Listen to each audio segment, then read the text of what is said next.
This is moving. This is fine.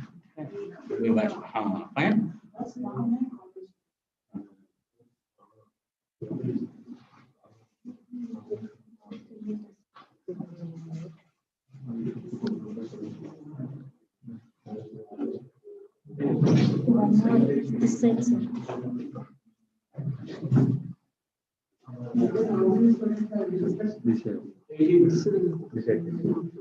Total 126,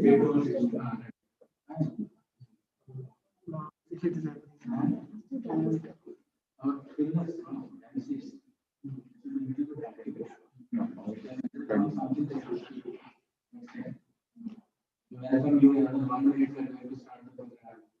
Please bear with us. Chief Guest is the program.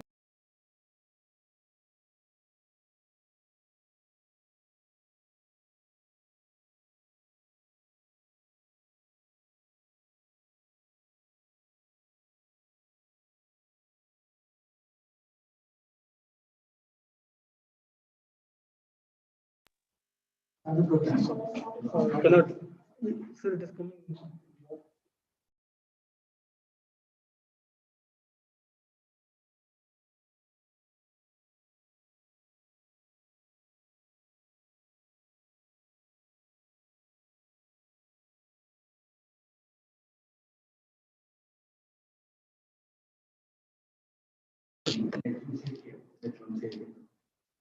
And one of the water bottles. A resource person, water bottle.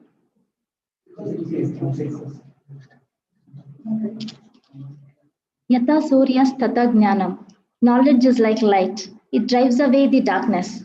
Good morning to one and all present here. Myself, Ashwini, welcoming you all on behalf of Administrative Management College for today's orientation program. We have scheduled the orientation program keeping in mind the overall grooming of the students who are stepping into the graduation courses. The orientation program will be held for 4 days with various value-added topics.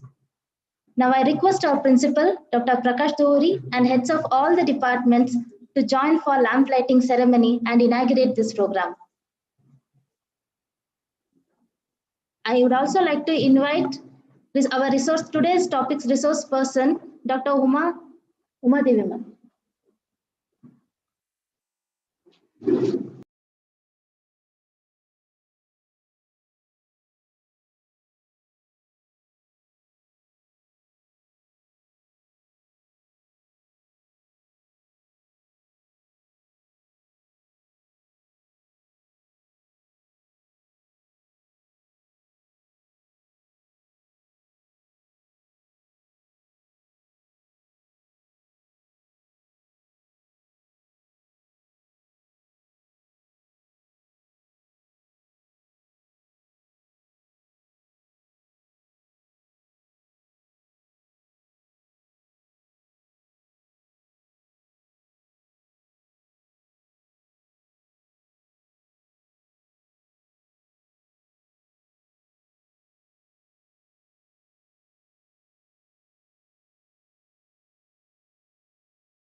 Now I request our principal, Dr. Prakash Douri, to give a brief introduction about today's orientation program. Over to you, sir.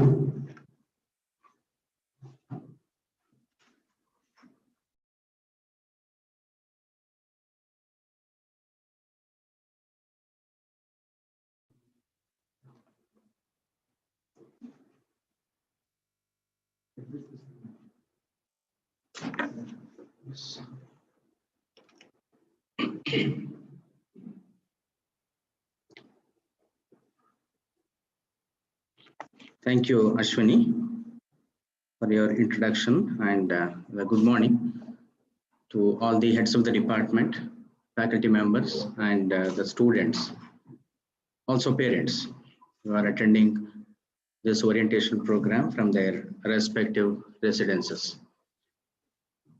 Yes, after 28th October, the brief inaugural session, we are meeting today for further follow-up.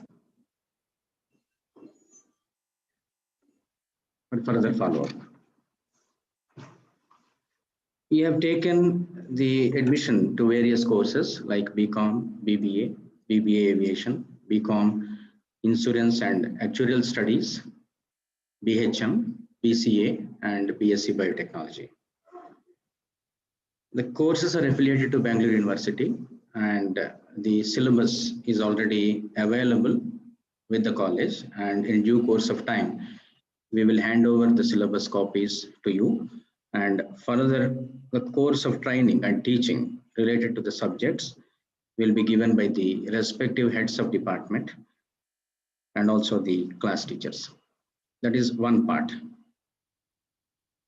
In this orientation program, which we have scheduled for this week, starting from today, that is 3rd of November till 6th of November, it is needed as a part of the course, part of the curriculum. Now, the All India Council for Technical Education and also the UGC, with the implementation of, or the plans to implement National Education Policy, the new education policy in the government, so many changes have been suggested, and the policy was adopted by Parliament on 29th July 2020. As a part of that, there is going to be a lot of revolution in the education system, and certainly the future generations will have the better understanding about education and better understanding about their skills, skill development, employability, and employable opportunities within the country and outside the country. So the overall plan is to train the people at all levels and also to put them in right direction and take the country forward with the youth who are into the graduation now. That is the main idea. So keeping this in mind, AMC College is striving hard to plan certain training programs. In that, the first one is the orientation program, which we are focusing other than the regular academics. That is one part. Then it is not just the studies always, the commerce or management or hotel management or sciences, or computer science, whatever. Man is not an individual and is not an independent person. It is always in a group. As an individual, he has no value. So always human being is within the group and also with the society. So for that, certain other values are required, certain other principles are required. It's not just studying, getting some job, earning money, and then leading life. It's not like that. So society has grown over a period of time with a lot of commitments, a lot of plans, and a lot of systems established over a period of time in our country.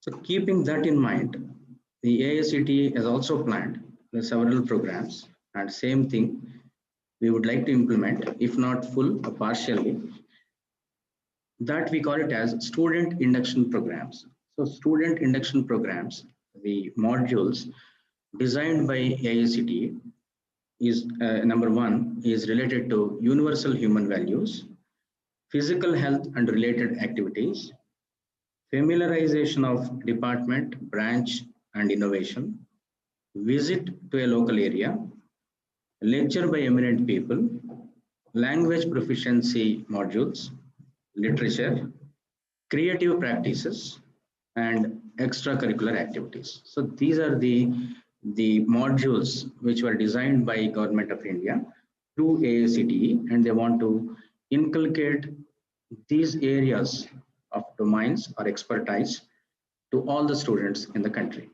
So we have taken initiation to start your first sem of your UG programs with these values, these modules as part of the curriculum and take it forward.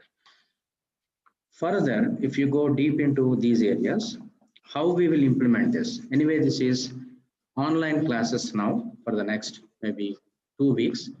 17th November is one date suggested by the government, 17th November. So in such case, there is a possibility of the visiting the colleges physically for the classes.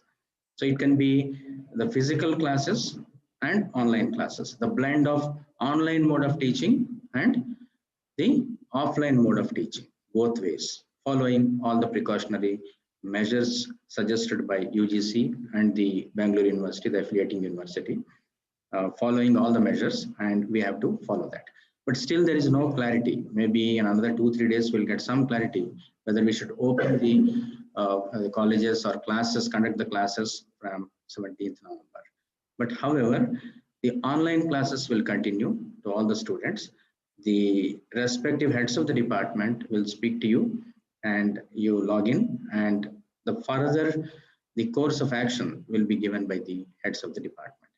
So once, if I say the universal human values, the modules are like this. That is, one is welcome and introduction, getting to know each other. When you come physically to the college, the first thing is introduction, right? You should understand who are your classmates and who are your teachers, and from which place you have come and what is your background.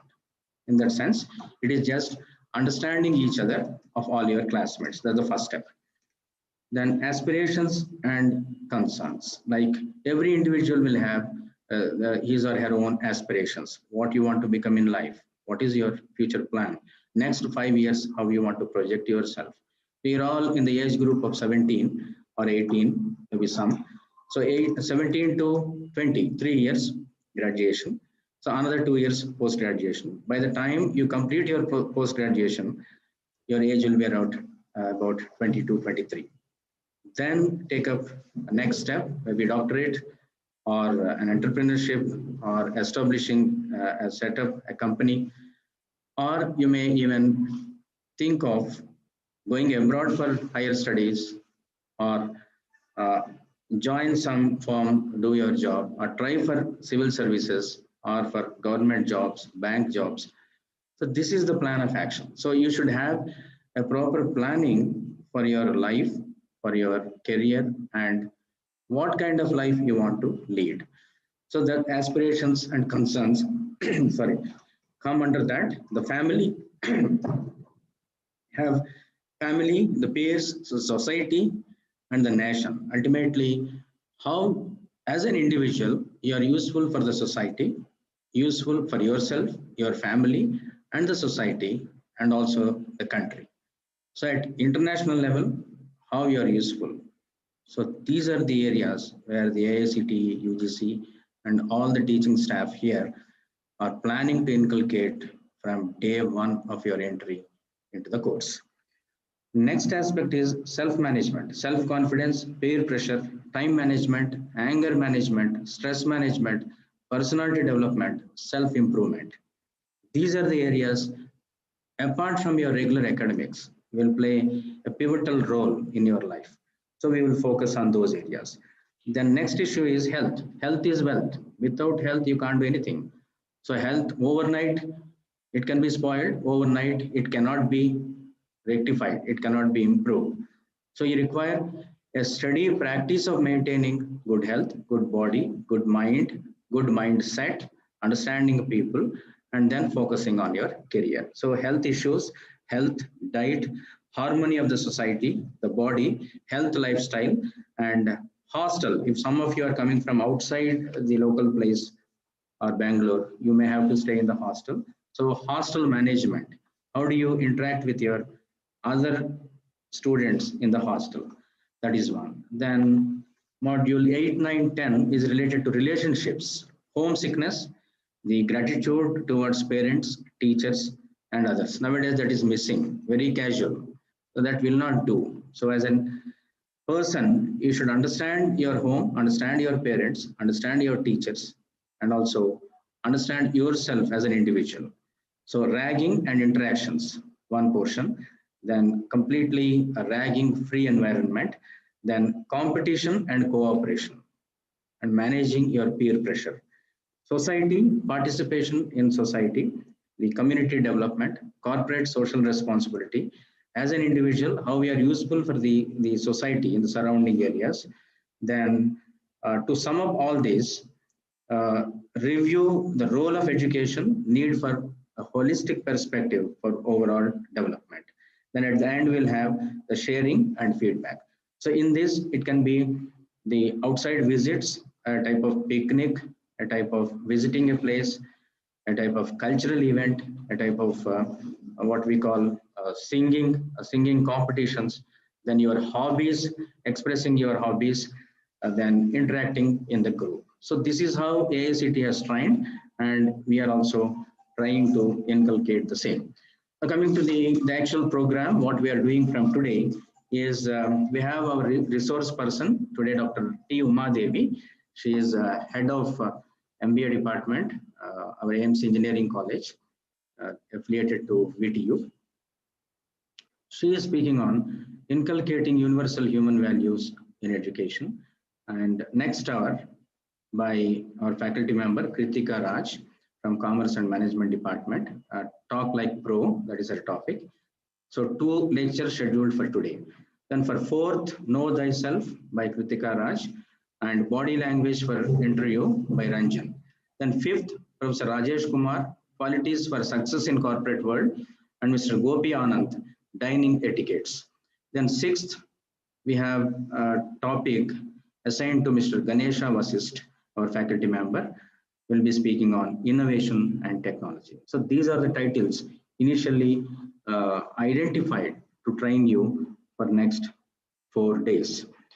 After that, the further course of action, the respective heads of the department will inform you. Class teachers will be in continuous contact with you. But one thing I would like to mention here to the students and also to the parents, attendance is mandatory. It is compulsory. You will get certificate for participation in this event, and that is valid forever. So don't do the other things like you log in and attend some other things. At the end, again, you come and sit. They are not like that. There will be a polls in between. There will be some question and answers in between. There can be an interactive session.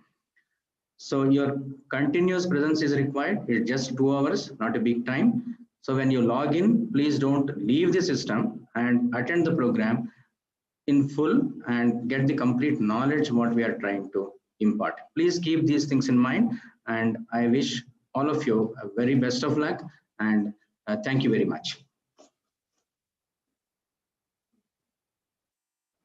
Thank you, sir.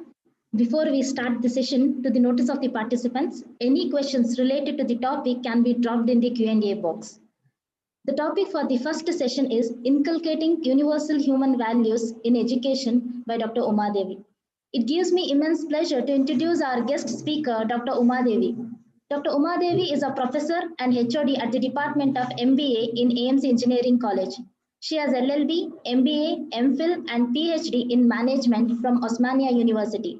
She has the experience of 17 years in teaching at PG level and 6.5 years in industry. Dr. Uma Devi is an author of Stress Management in Select IT Companies, which is a reference book for IT professionals. Over to you, madam.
Camera is on. What is happening?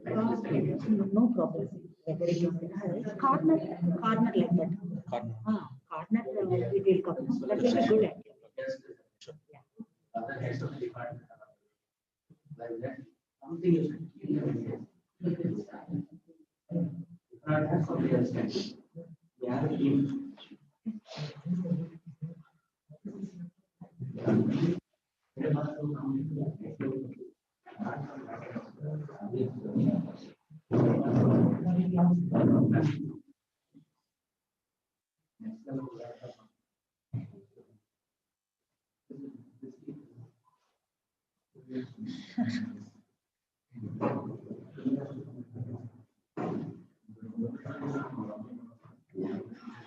Can I start, sir?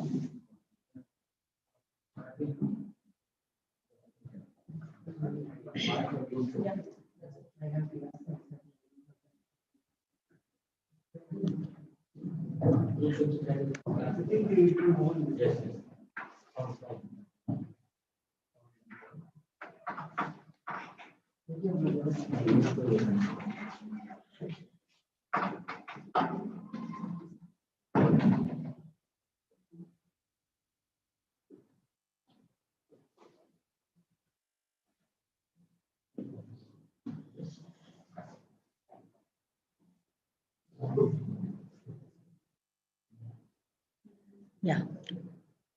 Can I, sir? Yes, sir. Good morning, all of you. I'm very happy for given this opportunity to talk on a wonderful topic like inculcating universal human values in education. Right. Firstly, let me appreciate all the upcoming graduates for choosing the very excellent, means one of the very good colleges in Bangalore, like AMC educational group of institutions, right? So this is very good decision. I can tell that maybe the students are the parents of the students, the decision what you have taken to become graduates in this particular college. And I really I can proudly say that nowadays education, the entire education field is evolving, right?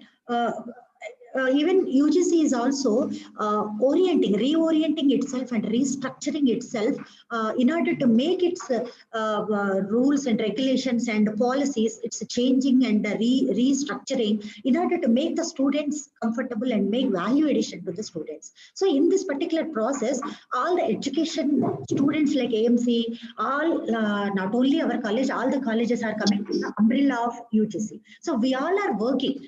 With UGC, all the entire educational field is working how to make benefit to the students and how can we make value addition to the students in terms of value education and in terms of value creation like this. So in this particular direction, we have chosen the wonderful topic that is inculcating universal human values in education. As we know that education is a noble field, undoubtedly it's a noble field. The combination of human values and education will be always, it cannot be separable, and it has to be, the journey should be as par with that in order to meet the goals of the education, right? So without even education, excellent education without human values, it will not work out. Because in society, if we observe today's society, we can easily understand how the things are going on. Whether if we question whether we are in right direction, the moral question, the ethical question, if we are asking them ourselves or the entire society, there is something lacking. That's what the value addition we have to make as a human beings, and even education also. For our education, we have to make certain things as value addition. Then only the fulfillment of the human life will be what I feel. It's my opinion, right? So in this particular, I welcome all the graduates, upcoming graduates in this institution to this session, orientation session. The topic, as you know, that inculcating universal human values in education. My introduction is already over. I'm not going to I'm Dr. Uma Devi, right? And coming to this particular, we can see this diagram will make you understand the big picture of the importance of the universal human values in education. It's for continuous happiness and prosperity. Prosperity means it doesn't mean that wealth. That may be a part, but it may be the intellectual prosperity, the knowledge, the talent. Now we are talking in different dimensions of the education. How you have to be, how can we inculcate the knowledge, the experience, the talent, and the value addition to you as a human being through education. Education is the mode, and at the same time, through that, how can we make it benefit to you, and how can we make it value addition to you, right? In this, the takeaways from this session, definitely defining part of human values and education. Why value education? What is the need of it? What is the link between human values and education? What are the types of human values? Grid. What is the grid of human values and sub-values? Value crisis in contemporary society. Approaches of human values and understanding of value education. These are some takeaways from this particular session, right? Let us begin with the Mahatma Gandhi wonderful quotation that if this is for everybody, every human being, this is for me, for you, everybody, it can be applicable. If we understand this, definitely we can take care of ourselves, internal system. This quotation will make us to rectify, to understand our internal system and to rectify our system, right? And to correct our system. So your beliefs will become your thoughts. See, ultimately, the final, at the end of the day, what type of person you are, your thoughts and your behavior and your actions, your value system will make that. How can others understand you? In how you behave with them, how you think, how you behave, and what are your value system? What is where you reached? These are certain metrics, certain measures, in other words, right? Certain metrics, thoughts, words, actions, habits, values, destiny are certain metrics to assess you. I hope that I'm clear, right? So because of that, these all are the metrics. You have to understand what is your belief system. Why you have to understand? Your beliefs will turn as your thoughts. Right? Your thoughts are so much powerful than current. It will be powerful. Your thoughts will create wonders. It may be construction or destruction, whatever it may be. Your thoughts are very powerful to your destiny. Definitely. How we will understand through this quotation. So your belief system is the basis for your thoughts, and your thoughts will make your words. How I am talking, on the basis of my thoughts I am talking. Let me talk something about me. My belief system is basic for my thought process. On the basis of my thoughts, my thoughts will be converted as words, my words. And over a period of time, my words will become actions. Right? That may be a good or bad, whatever it may be. My thoughts will become my words. My thoughts will become words. My words will become actions.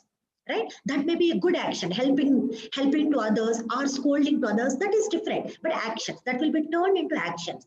That actions will become habits. If I'm doing good things, I keep on doing good things. If I'm doing bad things, keep on doing bad things. Okay, so habits means regularly what we are doing. So that habits become values. This is what here the link, values.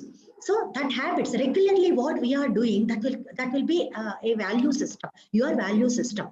So that value system will make us to reach destiny. This is this is my beloved quotation. Definitely this is applicable to every human being. Not only me, not only you. We cannot deny this particular quotation, because everything, essence of human life depends on this, what I strongly believe, right? So the human values, the definition, I would like to define human values and education both, because that is only the order of, that is the topic of today's topic, right?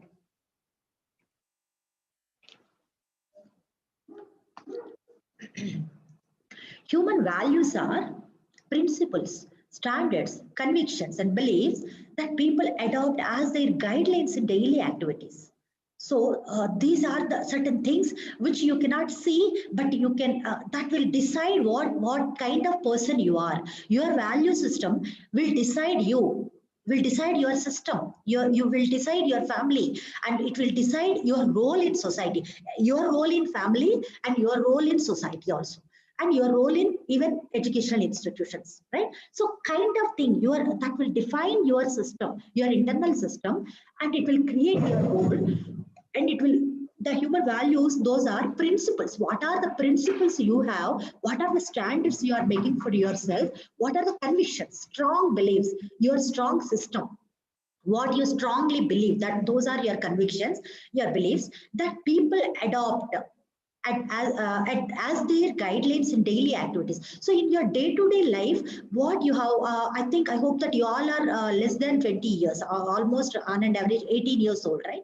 So in your entire 18 years old life, what are the things you learned? You already have, you designed your value system.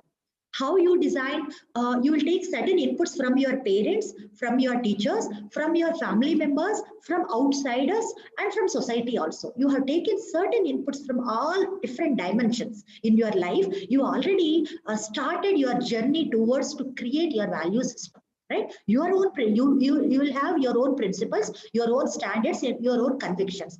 Those are combination of all these things will become values, your value system. Value system is a complete combination of all the factors. It's not one word to define or to decide. It's all the things. What are the things you have combining? It's a combining package kind of thing. If we combine all the things within yourself, that is your value system. So it's very difficult to define in a single word or single line. It's a very challenging thing also, right? They are the set of consistent measures and behaviors that individuals choose to practice in the pursuit of doing what is right and what is expected of them by society. Most laws and legislations are shaped by human values. That is the importance of human values. Human values is human value system, or having the human values is not only for individual, even to design the legal system also. Definitely a very big role. Human values will play a very important role, very vital role in designing the legal system, our Indian legal system, for example. Without ignoring human values, it cannot work out also. So human values is an integral part of our life, our individual life, personal life, professional life, as well as even legal system also. It will be part and parcel. This is the idea behind the importance, the defining way of through this definition, you can understand even importance of the human values also, I hope, right? Coming to the part education. Before this, I would like to tell Vivekananda's education is a manifestation of so many aspects, different dimensions of our system. That also we can take.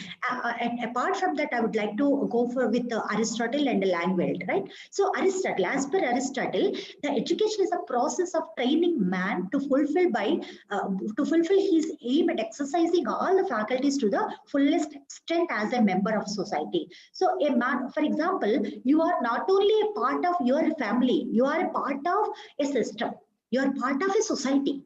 Right, so you cannot limit yourself as part of your only family or your individual life. Your behavior and your role will influence your family and your neighbors and your system, maybe in your college, maybe at your workplace, and entire. But the big picture is society.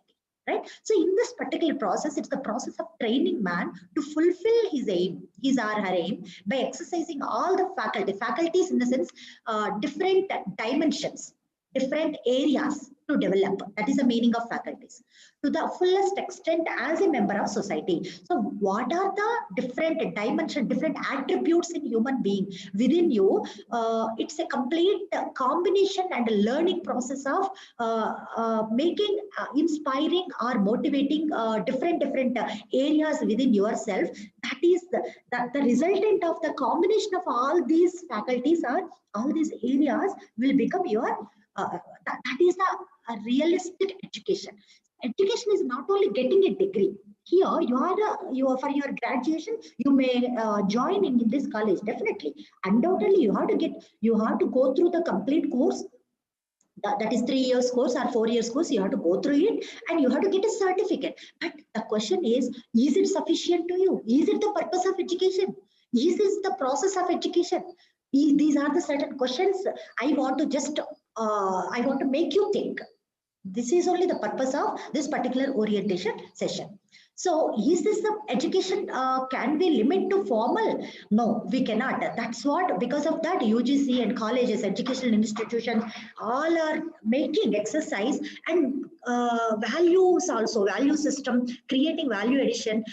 We are keep on trying to bring out, to bring our level best to make you the better person in the society, not only for your individual life, even for societal aspect also, because the nation building is on youth, especially education. Education is a media, and education is not only formal education. That is my idea.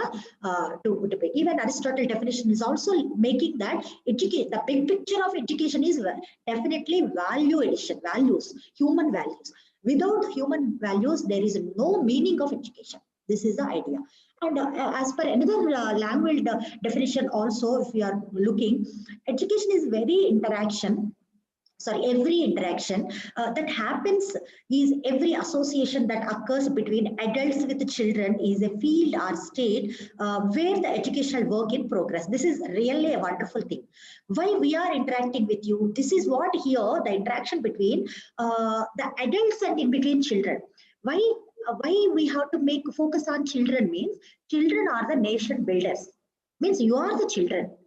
At your tender, no, you are the youth, children or youth, whatever it may be, right? So with you, if we are giving all the inputs, what we have, our experiences, if we are able to share our knowledge, our experiences to you, definitely, because why we should share? Because you are in future upcoming days, you are the nation builders. Not only your family, not only your career, it's not the big picture of your individual or yourself and your career. The big picture is a society. Always don't ignore the big picture, because that is definitely whenever step by step we are growing, we should be part and parcel of the society. Right? You cannot escape also from that. So because of that, these kind of interactions and the learning process, interactive sessions will make two ways it will be helpful. For us, we are helping something for nation building process, right? And you are learning, you are taking inputs from the experienced people, and this will be a roadmap to you, a clear-cut roadmap to you, and it will be guidelines to you, the principles, the guidelines, the value, what you are learning, you can adopt into your life, right? I hope I'm clear. So human beings develop values, right? The essence of that, just type to.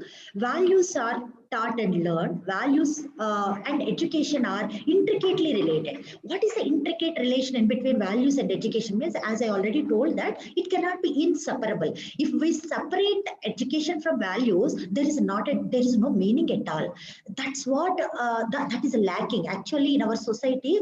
If we observe certain things in our society, which direction we are, this is the lacking. So because of that, we are trying to inculcate all these things, and we are clubbing to make the system clubbing and combining this, and to make a clear road path, right? So that is the essence of this. This is the basis of education and the transmission of societal values. So that the role of education is a really wonderful role. And one thing, I'm not able to recollect the exact quotation, but the one quotation and one the person is also, I'm not able to recollect at this time. But let me share the essence of that. See, if any country, whether if any enemies are there, for example, let us say to our country some enemies are there. A simple weapon to destroy our country is collapsing our education system. Will you believe this? Definitely that is true. If anybody want to collapse, intentionally want to collapse the nation, any particular nation, if they focus on education, if they weaken the education with the values, if they weaken that system, the entire system will get collapsed. That much importance. Why I'm saying this, to make you understand the importance of education combining with values. If we are lacking, everybody will become enemies to our country, or enemies to individual also. If you want to get strength, means a strong person or strong nation, definitely education is a complete kavacha, right? A strong shield. It's definitely a strong shield with morals and with ethics, with the human values. Definitely nobody can conquer us. So kind of it's a very big victory, a very good roadmap we can create for ourselves. That is the importance of education when combined with human values, right? Here, as per this, education, normal education is external. As the essence, let me talk something about this particular paragraph. The normal education, you know that is a what is a formal education when if you join a college and you'll take up some classes, you'll write the exams, you'll get the certificates, and you'll get the job. This is what completely comes under the external. This is what one dimension, completely one dimension. Coming to the another dimension, that is educate. That is what here character building, value system, your system, your personality development, your individual development, all these comes under the educate. So one thing, completely one dimension is formal or external, one complete dimension is educate. It is related to human values. That is our topic actually. Now we are talking about most of the focus is on educate. Right? It is the word educate means to bring out that what is with you within yourself. Human values are latent in every human being. It's a hidden. Nobody. I need not taught you here. It's not the meaning that I am teaching something. No. It's nothing there. What is there? What are the attributes I have? The same attributes you have because we all are human beings, right? Same pace we are our journey. Maybe my experience, maybe my knowledge, maybe something I am in a position to share my things to you because of that. It doesn't mean that one person is highly, one person is lowly, nothing. You also have your own system, your value system, hidden form you have. The only thing we are stimulating as a teachers, we all are just inspiring, just to stimulate. Even parents also, parents, teachers, our role is just inspiring and stimulating you. What is there within yourself to bring out that we are putting our complete efforts to make you come out with a good personality. This is only we are doing. That's it. Simple thing we are doing, but maybe a very big impact. Okay, one cannot acquire them from outside. This is one thing very important. From outside, from because of my words, because of my teaching, or because of somebody's preachings, or somebody you are not getting. We are just stimulating what is there within you. That's it. That is only the secret. From external world you are not taking. Your internal world is only from within yourself only you are learning. But we are just a weapons. We are playing our roles. That's it. Even parents and teachers both. That is a major role we are playing here because we have responsibility to inspire you, to make you, to create, to make you in right direction, making you in right direction, right? So educate means to bring out human worth. That is what I'm saying. To bring out means to translate them into action. So what are the things? What are the attributes and what are the good things? Are what are the personality traits you have? We have to make it translate into a good things. Means good actions, good thoughts, good thinking process, and good achievements. These are the only thing here. That the purpose of means that is the meaning of educate here. I would like to give. Human values play a very leading role in present educational institutions, right? Human values take precedence over social values. So it will play a very bigger role in our society. Human values are now withering very fast, for which we humans are most responsible. Value-based education should be emphasized, ranging from school to university level of education. That's why I told that even UGC is also exercising. Educational institutions are exercising to bring out the human values and to be the combination of the human values and inculcating human values in education system. Because of the importance, because of the bigger role we all are doing. So this you can give a glance. almost you can maybe one or two sentences maybe the repeated, but just human values are closely related to human life. Human life and human values are not that much separable. It's integrated part. No human life is possible without values. Human values are these universal concepts, drivers of action. Means your actions, those are the driving components of your actions, which are found in all cultures, all societies, all times, and in all places where human beings think out their lives. Human values are a set of consistent behaviors and measures that guide human beings in doing what is right and acceptable by the society. So the guiding principles, it will be human values will become guiding principles. Whether some questions will be arise in your mind, that whether your deed, your action acceptable by your parents, your teachers, your neighbors, your society, certain things will certain things will arise in your mind that comes under the human values. So that will make you to bring to right direction. Even though if you are wrong direction, from wrong direction to right direction, or transforming yourself, the value system will be helpful. They attract dignity, respect, and appropriateness among people. So that is a very important advantages and different dimensions of the human values. It will make you to become a dignifiable person in society, and respectable person, and more means appropriateness, a right kind of deeds and right kind of actions. It will make you like that. Human values are people's beliefs, feelings, and attitude towards things, situations, and or other people. So these are the certain belief system, especially the a strong belief system, convictions and feelings, attitudes, all these things. What is a framework? Your mental framework you have, that all combination of all these things will become your value system, right? Human values have an inherent energy and dynamism. Inherent energy and dynamism it has, because if your family, if you have certain value system in your family, that will reflect, if you personally, if you have, that reflects in your family system. So if your family system is very strong in value system, maybe your relatives and your next level of your world, your family, that will be you will be appreciated, and you will be, the reflections will be in the union next level.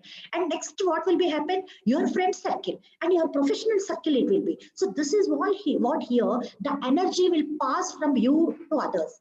That is what here the energy and dynamism. Dynamism in the sense keep on changing. So what you have, you cannot hide for yourself. You will transmit to your family members, to your friends, to your neighbors, to your professional circles, and to society also. Big picture is a society. So this is what here the energy will pass from one person to one person, and one system to another system. This is what from certain cultures we will learn. If we wish to learn certain good things, we will learn, we will adopt, and we will follow. Maybe some festivals, maybe some cultural habits, maybe certain good things, maybe certain helping habits. All these things, if we learn, definitely, if we can keep on learning in our lifetime. So if we learn and if we adopt, that will spread all over the society. It will give very good, excellent results. So this is the meaning of that. Normally, when we spend energy, our resources will become drained of energy to the extent of our expenditure, but human values multiply as they are applied. This is what wonderful thing, used, expressed, and acted out. They benefit both the giver and the recipient.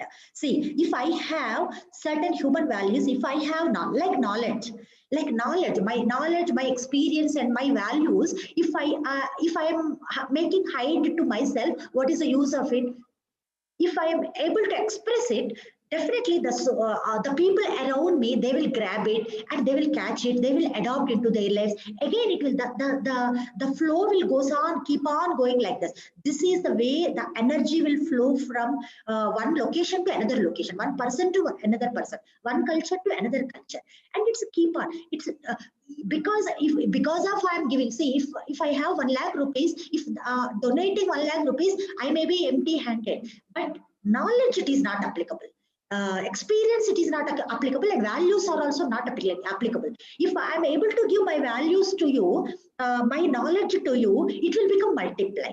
That is a speciality of this. I think you all have the idea. These are not may not new ideas, but this is the topic. As per this particular topic, what I feel, these all are relevant. So how much you are giving, that much we will get multiplied. This is a speciality of values, human values. That much happiness also you'll get, delightness, happiness.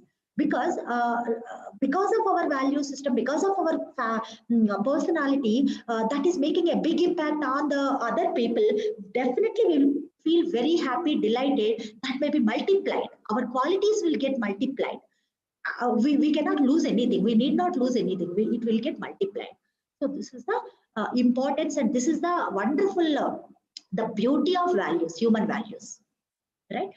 So the big picture, societal aspect, if we are looking at the big picture of this, why value education? If we are looking this particular, the future of planet Earth depends on education of the youth. Especially, as I already told, that the nation, you are the nation builders, right? So it's not a construction of a company or construction of a building. It's not like that. So on your shoulders, the entire nation destiny is there. So because of that, that is the idea behind this. Most challenges, 21st century challenges have ethical roots of, as we know that we already have the global warming, energy crisis we have, handling diversity is a very big question mark, increasing inequity, crime rate, violence, all these things. And research proves that even crime rate and violence lack of education, less. If education is less, crime rate will goes up, violence will goes up. If education is more, this is vice versa, opposite direction. Both will keep on. Education and crime and violence rate of crime and violence will moving in opposite directions. So education will make the people even to increase the crime rates and increase the violence also, right? Inequity kind of feelings also. And these are the things, even solution for education will make us to rethink, restructure, and innovative way of thinking, creative way of thinking. All these things will make the value based education will make us. So because of that, what will be happen?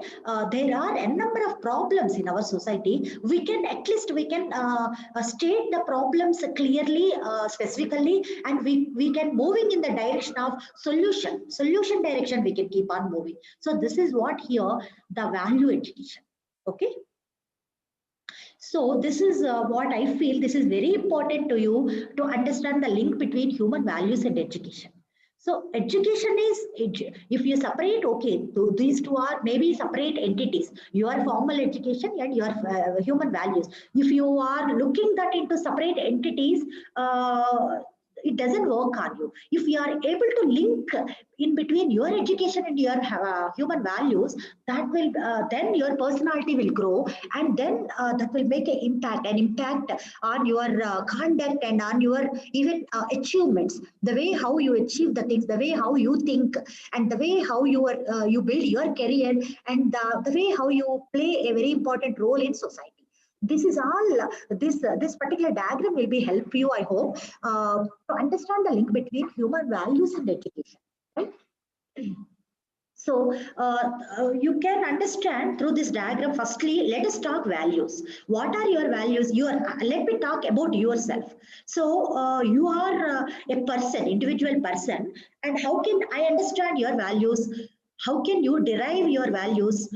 You will derive, definitely you will derive certain values from your family system, your parents and family system. You will derive, because as a child, how can you make your values? You will learn something from your mother, father, means especially parents, and your family, close family, siblings.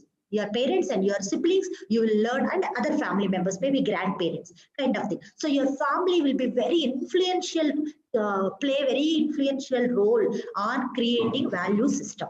That is undoubtedly important, right? So your family you will derive certain values from your family, and at the same time society. You will keep on observing society.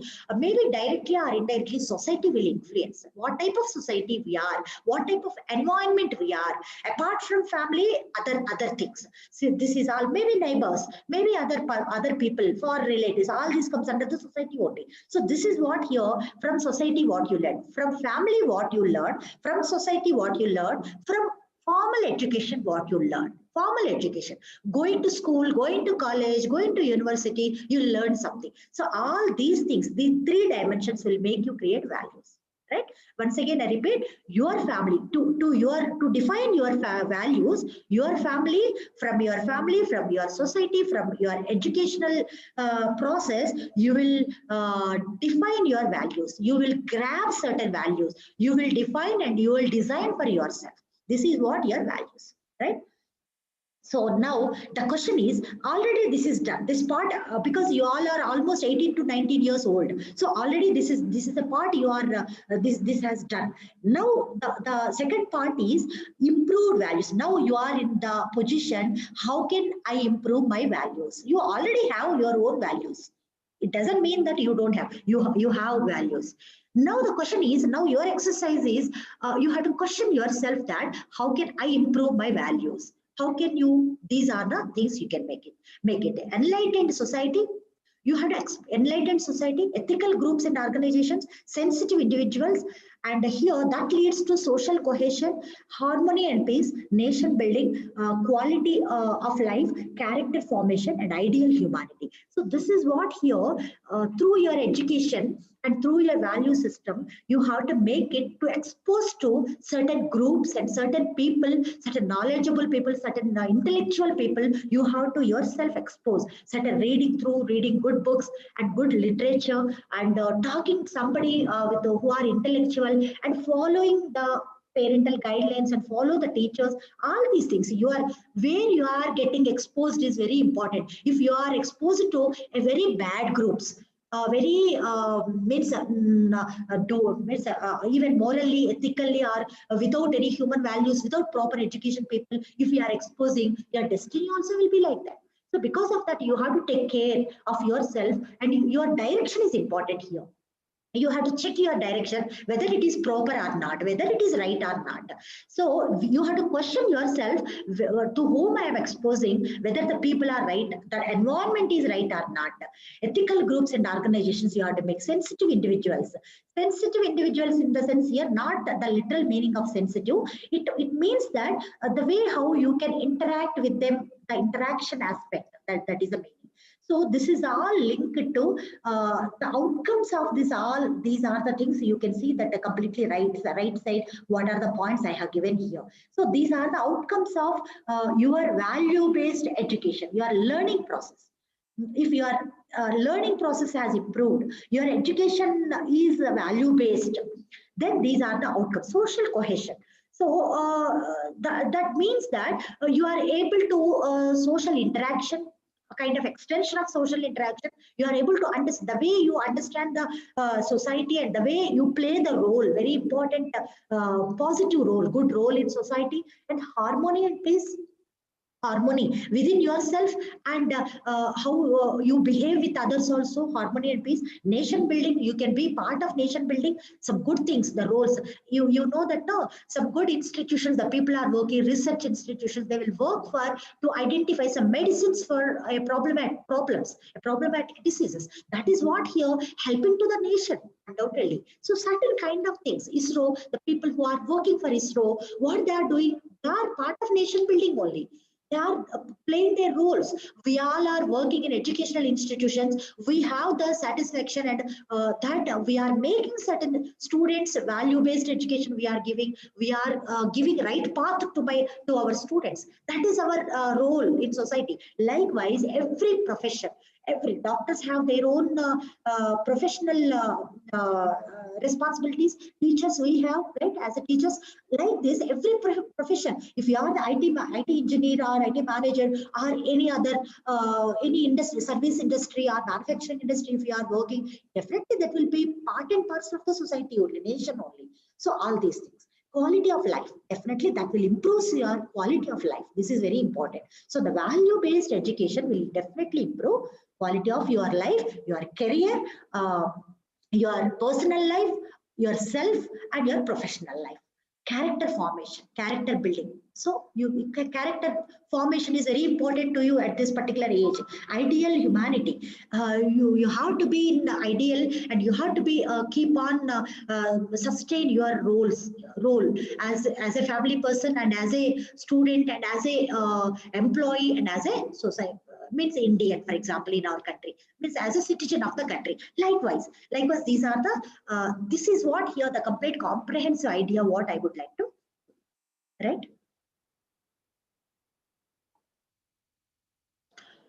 Now, the next continuing topic is types of human values. Broadly, we can talk or we can understand the types of human values in 5 dimensions, 5 important dimensions.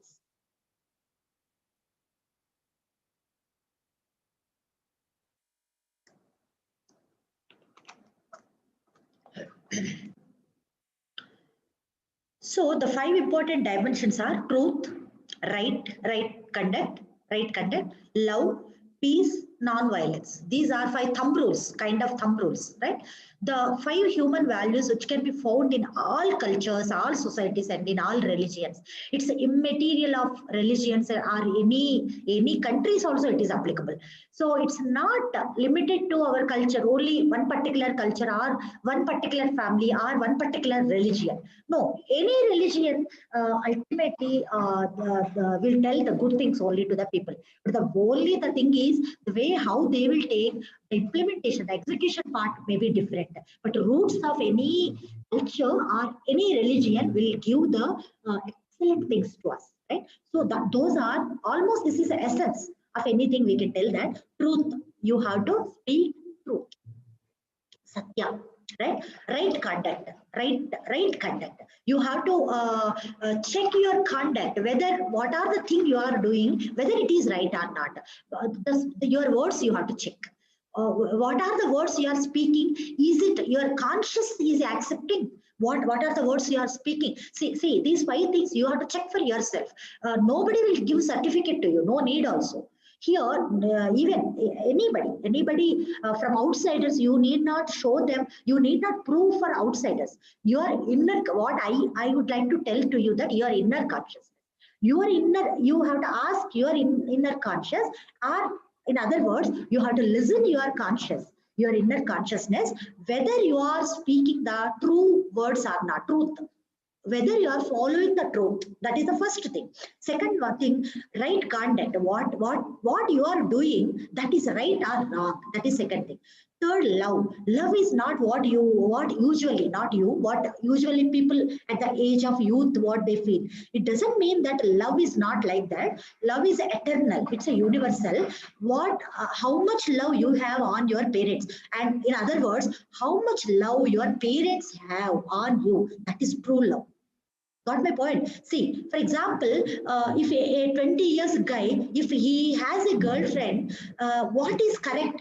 What is the 20% guy in his girlfriend? What is the love he has? That is one love, one kind of love. But this same guy, what is the mother? What is the same guy mother have the love on him? Which is correct? You only question to yourself. I'm not going to say anything to you. You just, some question I just posed you. That is the, just I'm making the broadening. The topic just I'm making you broadening. That is only the idea.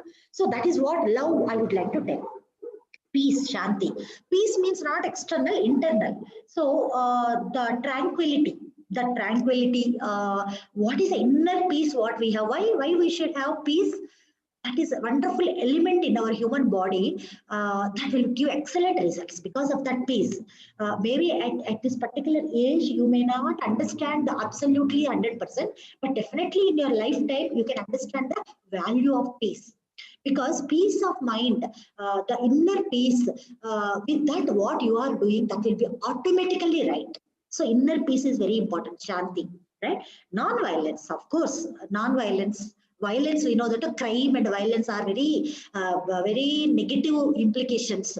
That's why if education is less, those places, it's already proved. Certain countries, I don't want to mention those countries, less education, very less education, violence, crime rates are making more. So there is evidence for that. So non-violence is very important. Our education system will make you through giving certain ethics and certain values to you, it will control that violence part, and non-violence is very important. That should be at your inner system. So these 5 are thumb rules of the human values. Once again, I repeat that: truth, right conduct, love, peace, non-violence. These 5 are thumb rules, right? Eternal. These are eternal, right? Eternal essences which elevate human life to its highest expression, its highest capacity. If you are able to follow these 5 thumb rules, that is enough. That will be enough to you, right? You need not do beyond these 5 things, right? So this is what here. How much time I have, madam?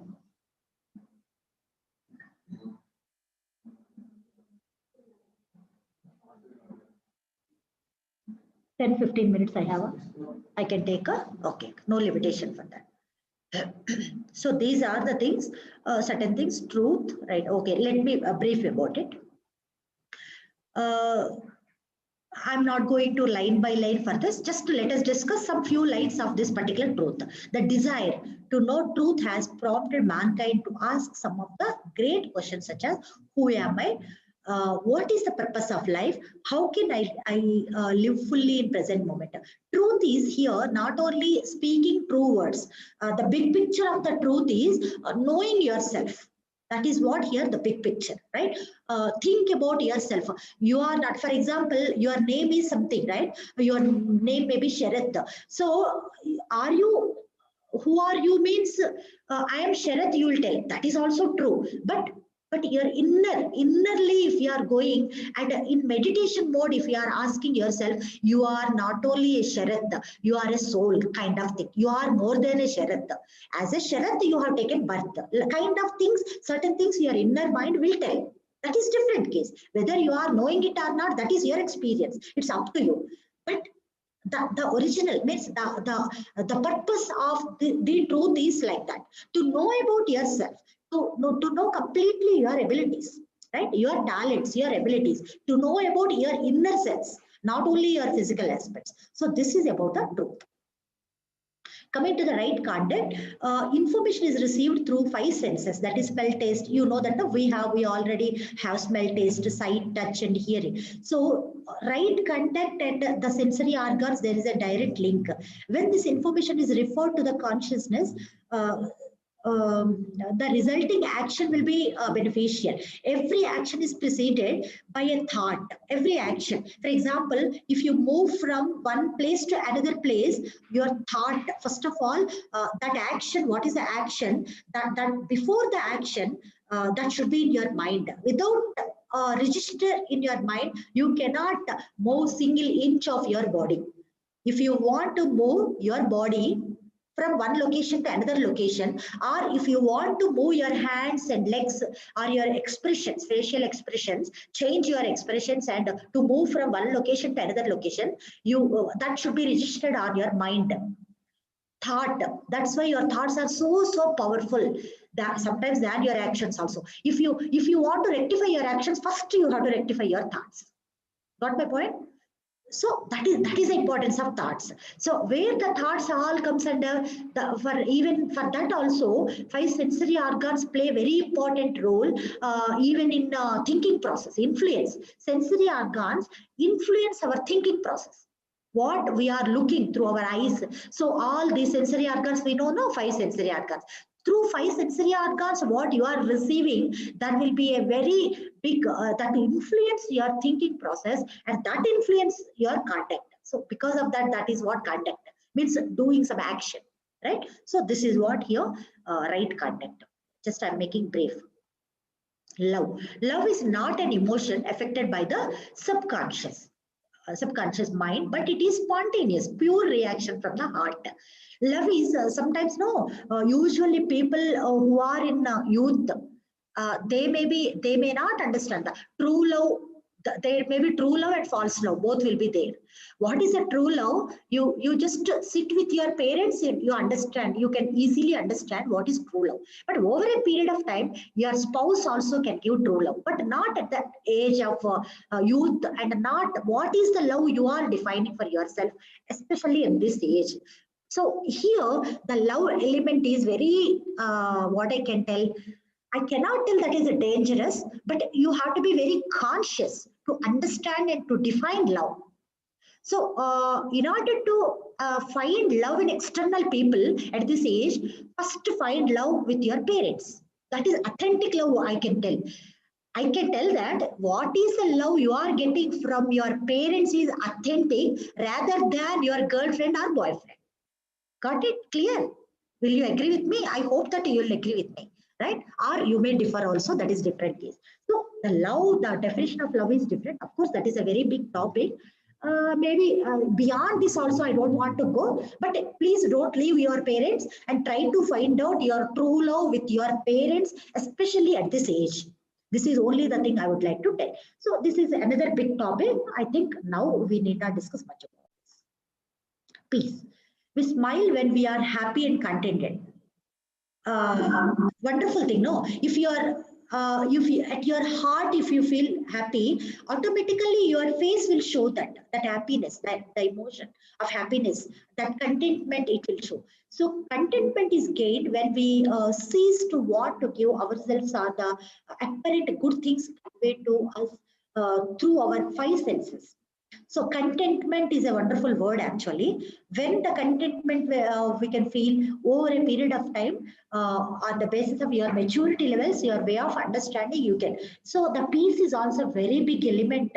What I speak means what to you to speak it may be a very big topic, but let me try my level best to make you at least specifically to understand to that inner agitation stops and we are left feeling peaceful.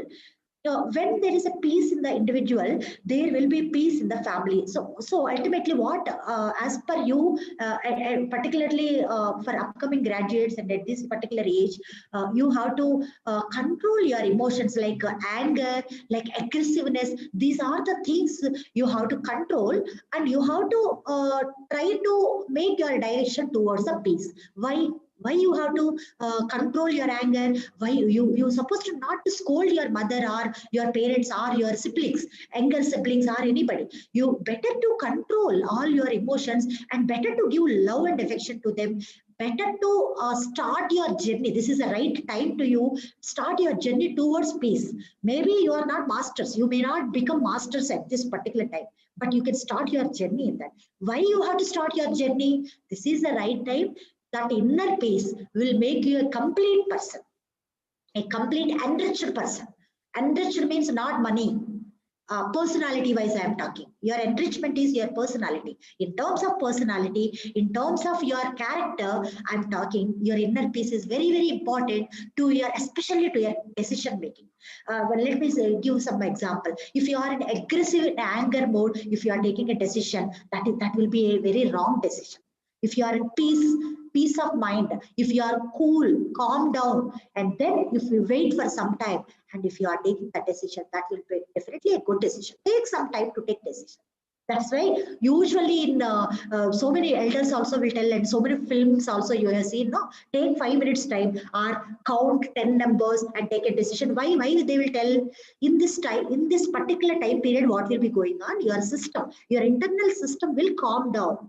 The aggressiveness, the mode will change, the aggressiveness, the anger will change, and it will become normalcy. So you have to become normal, and you have to become tranquility, peace of mind, peace in your inner side to take a right decision. That is the reason, that is only the secret. Okay, I hope that you understand. Non-violence, of course, Gandhi, Tata, from that time we are listening from about at the time of independence, we are listening, maybe the word from your childhood, non-violence kind of thing. Non-violence, maybe That should be at your mind, that should be at your heart, not physical aspect. If it is the concept is there in your mind and your heart, automatically your actions, you will be, so violence is there in their thoughts, automatically they will become murderer. Got my point? For example, let us talk something about a murderer or some bad conduct person. Why they will do? All the things what you are looking externally, what we are looking on him, on him, that particular person, that will be there on their thoughts. So to control the bad conduct, all these things, first we have to, the first thing is not controlling physical, controlling his thoughts. That is very important. That's what counseling sessions will be there now. Counselings, all these things will be there. Psychologically, they have to. So all this. So thoughts are very powerful. That's why. So that violence or non-violence, this is all inculcated in the thought process, right? So when the former 4 values are practiced, that is the conscious mind is keenly aware, love is flowing, there is peace and action. Right, and life is lived without harming or violating anything else. See, non-violence is a wonderful thing actually, which will make, it's a principle actually. The principle, if you follow that principle, you can feel the joy of that. The own experience only will tell us, right? See, the violence, the person who has adopted the principle violence, he is not only damaging the society, he is damaging to himself, first of all. At last, he will definitely realize. That is only the thing I would like to say. So if your principle is non-violence, you are protecting yourself. It doesn't mean that you are protecting society. You are protecting yourself. That's it. So that is the thing I would like to tell. I would like to go to next slide. These are all the grid of human values and sub values. All the things, just I made it this is a table which will make you understand all these things. Just give a glance. Right conduct, peace, truth, love, non-violence. Right? Just give a glance.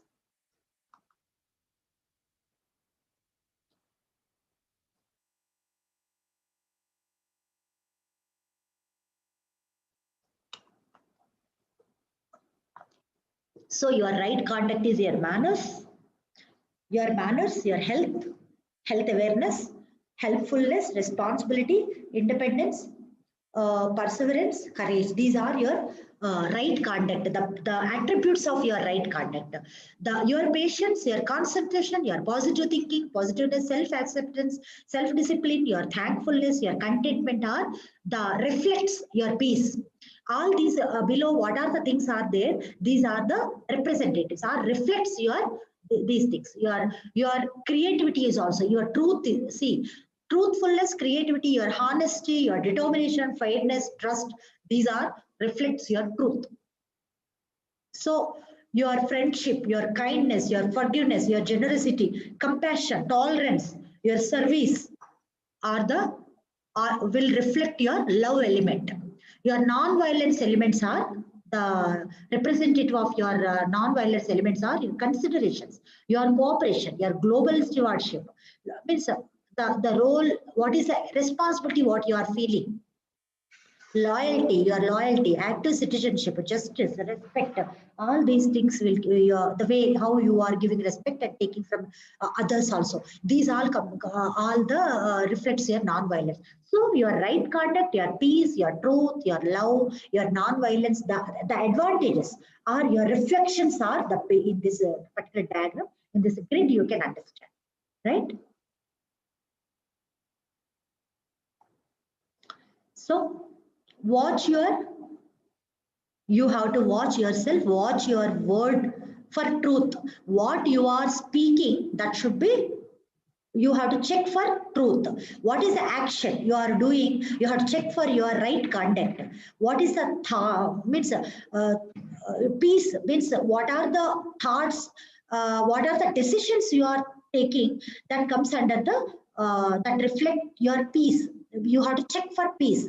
It means at the time of peace only you have to think and you have to take your decisions.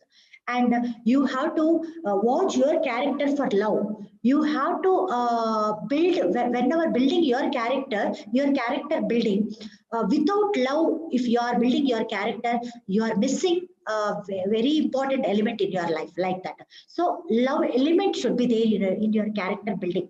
Heart for non-violence. That's why I told that violence or non-violence, these are not from external things. That should be part of your heart and part of your mind.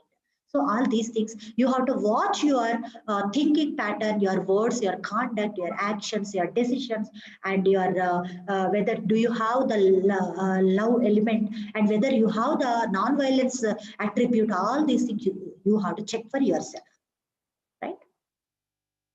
So value crisis in contemporary society.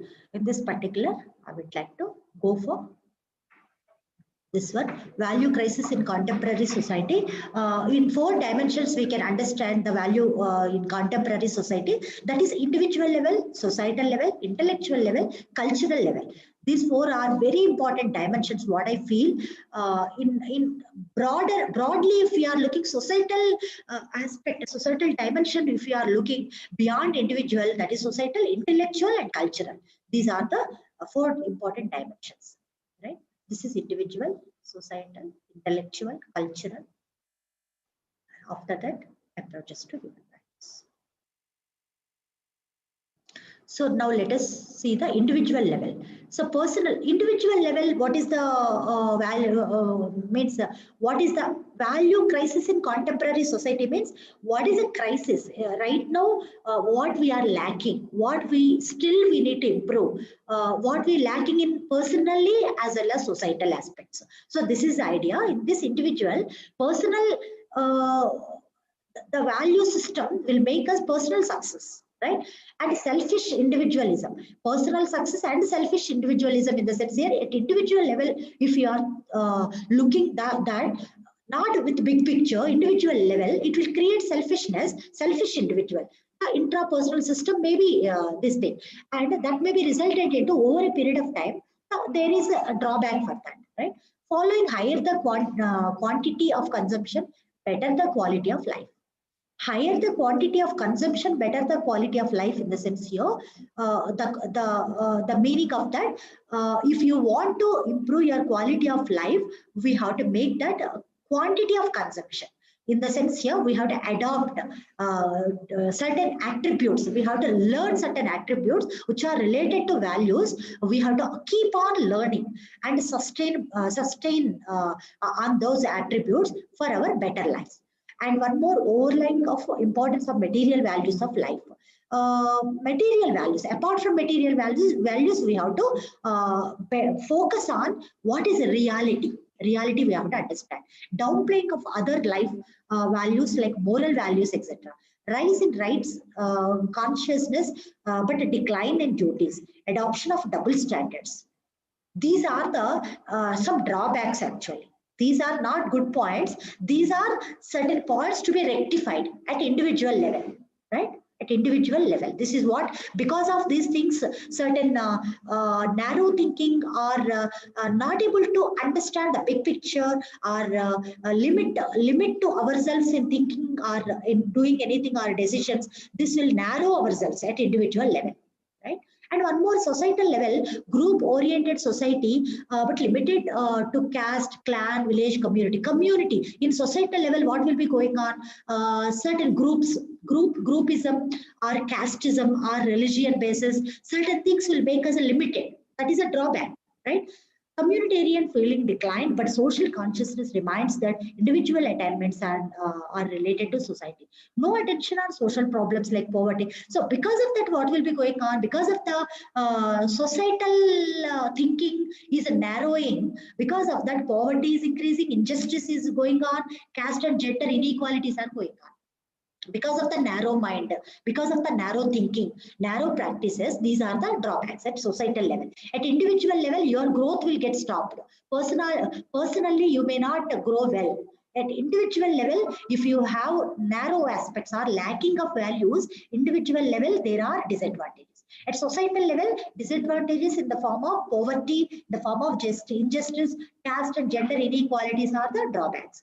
And at intellectual level, values are lacking of values.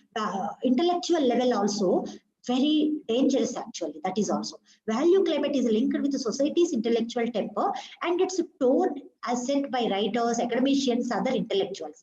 Generate new ideas, solutions to human problems, but contemporary intellectual. One classic example, let me tell. For example, IAS officers, IPS officers are some ministries in central ministries or state ministries. The people, if intellectual level, they are lacking values, what will be going on?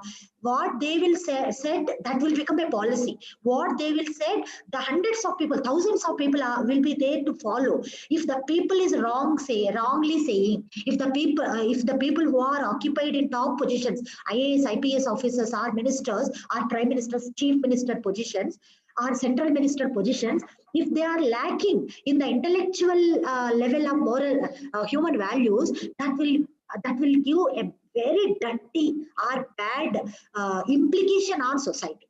Because the person who are there in the higher positions, they should be balanced, right? Balance of all the value system and a proper education. So because of that, this intellectual level, lacking of human values in intellectual level will be very dangerous to society, dangerous to nation. Okay, so this is the idea behind that.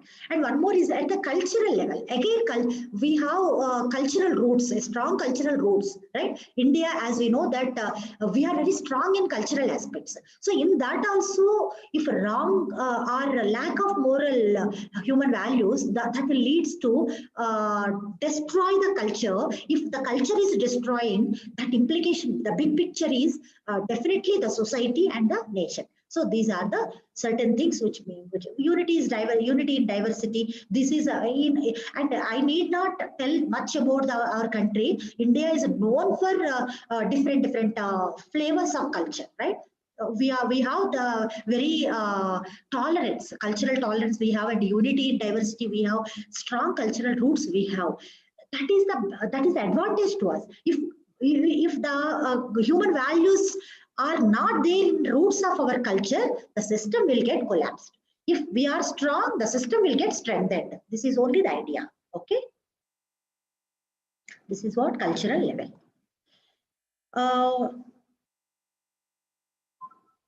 And this is there are two main approaches for this human values, especially that can be direct method. It can be means in education, especially. This is this particular slide I have taken in view of education. So in education, direct method can be there, and intercurriculum and extracurriculum method will be there. Direct method, as you know, that it's a proven teaching techniques and thought for the day, stories, value-based songs, some activities, some educational activities, and value-based activities, kind of things it can be there. And intercurriculum and extracurriculum method. This is what here the other method that may be indirect or other method. This can be organized various clubs, like even all these things you will get experience in our college actually. So for that only, just I would like to introduce all these things. Some clubs will be there, right? Some orientation clubs will be there, literature clubs will be there, adventure clubs, nature clubs, or some subject functional areas clubs. Like that it will be there. So this is what intercurriculum and extracurriculum method. Through intercurriculum and extracurriculum method also, we can inculcate some values in your education system. This is what here, apart from your syllabus, as per the university, what the value addition to make you, this is a thing. Okay. So understanding value addition, this diagram will make you understand. If you observe this diagram for a few seconds, you can understand the importance of values. So look at it, a big tree. This is a big tree, which you can see a green tree with the fruits and with the branches, with the leaves, and with the beautiful colors and combinations. We can see all the fruits. Let us say that your achievements, all the achievements, what we can see with the naked eye. Right? So your behavior, you can see, and your achievements, you are graduating, getting a job, your career, and your, for example, your earnings, you are going for a construction of a nice building and car, all properties, all these comes under your achievements. You become a manager or become a CEO, all these comes under the achievement. But achievements can be seen to people. Your family can see, your friends can see, everybody. But your value system is the basis for your achievements, right? Your value system cannot be seen because it is under the earth. Like this tree, the complete root system is under the earth, below the earth, right? So your value system is below the earth, which it cannot be seen by others, but it can feel. It can feel in your thoughts. The way how you are talking, through that we can assess what is your value system. The way, your tone, your approach towards your elders or towards any people, right? Any other people. And the way, the roadmap, what you make for your career, we can easily understand, we can easily assess your value system. That's what important. So there is a link in between values and achievements is like this. Values are intangible, which you cannot see, but without values, maybe without values also achievement may be there, but there is not at all, there is a meaning of your fruitful, healthy achievements. For your fruitful, healthy achievements, definitely your value system should be 5 minutes up. Yeah, your value system should be very much strong. So this is the understanding your value system, right? Value education. So this is what here, through the education, what are the benefits, what are the what we are thinking with apart from education, what are the extra things, value addition we are making to make you understand. Just I would try. Need for value education, just this is, give a glance for this. There is a need for imparting proper values among the students to encourage them for developing their own moral codes, which help them to become a better human being. So moral awareness should be endorsed for the development and welfare of the society. So there is a need for value education. We are responsible to create such type of environment, such type of things, right? So let us understand the various aspects of need for value education into a few points. Correct identification of our aspiration. It will, in what way you can understand the need for value education? Yes, there is a need for value education to correct identification and to create a roadmap for your aspirations, to understand universal human values to fulfill our aspirations, right? Complementary of values and skills. Evaluation of our beliefs, evaluating your own beliefs, technology and human values, link between technology and human values, to make a right link between, to adopt new technology, all these things. So your value education will help you to create a roadmap in order to understand universal human values, to have a big picture. So universal human values in the sense to have a big picture in that particular human values, and to create a roadmap to your education. What are the things you learn from education to make it a clear roadmap and a positive and healthy roadmap with your values and with your skills, and nourishing your belief system, and make use of the technology, combination of the technology and your value system. So this is what. Just let me check. Yeah, this is what conclusion. Just before conclusion, for understanding value education thoroughly, there are certain guidelines that should be followed. So universality, rational, natural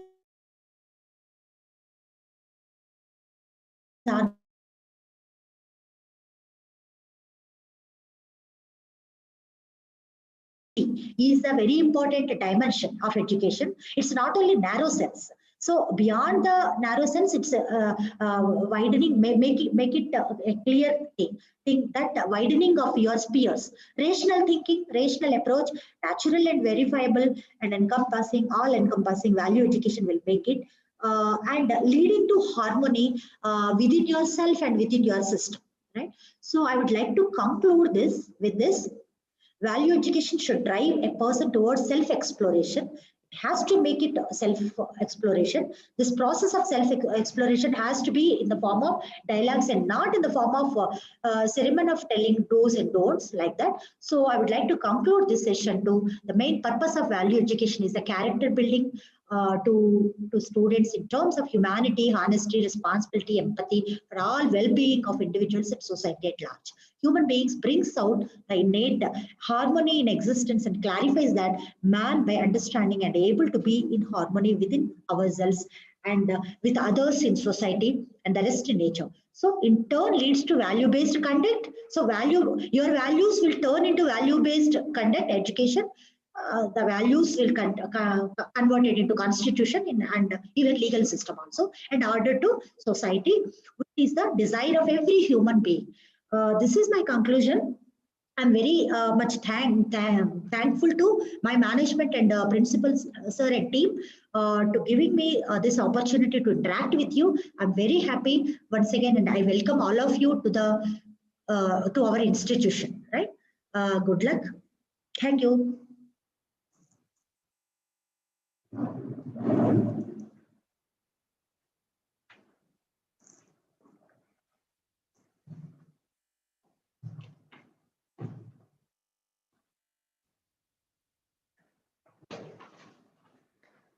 Thank you, ma'am. It was really a very humane session. Now let me introduce Mrs. Kritika, speaker for the second session on the topic Talk Like Pro. Mrs. Kritika is an alumni of AMC Engineering College. She worked as an HR and has done research on psychological contract with Siemens. She has experience in leadership hiring with Vodafone, HP Enterprises, and now working as assistant professor with AMC College. Now I request our guest speaker, Mrs. Kritika, to go ahead with our presentation on the topic Talk Like Pro. Over to you, ma'am. Thank you, Ashwini ma'am. A very good morning to all of you. I hope I'm audible. Yes. Okay, great.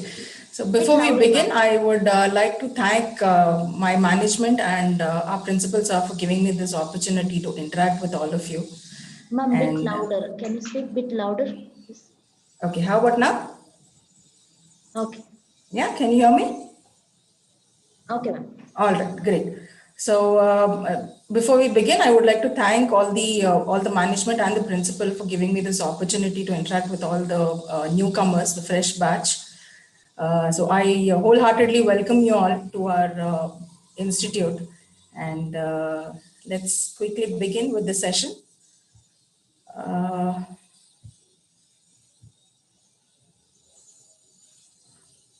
All right. Please let me know if my screen is not visible.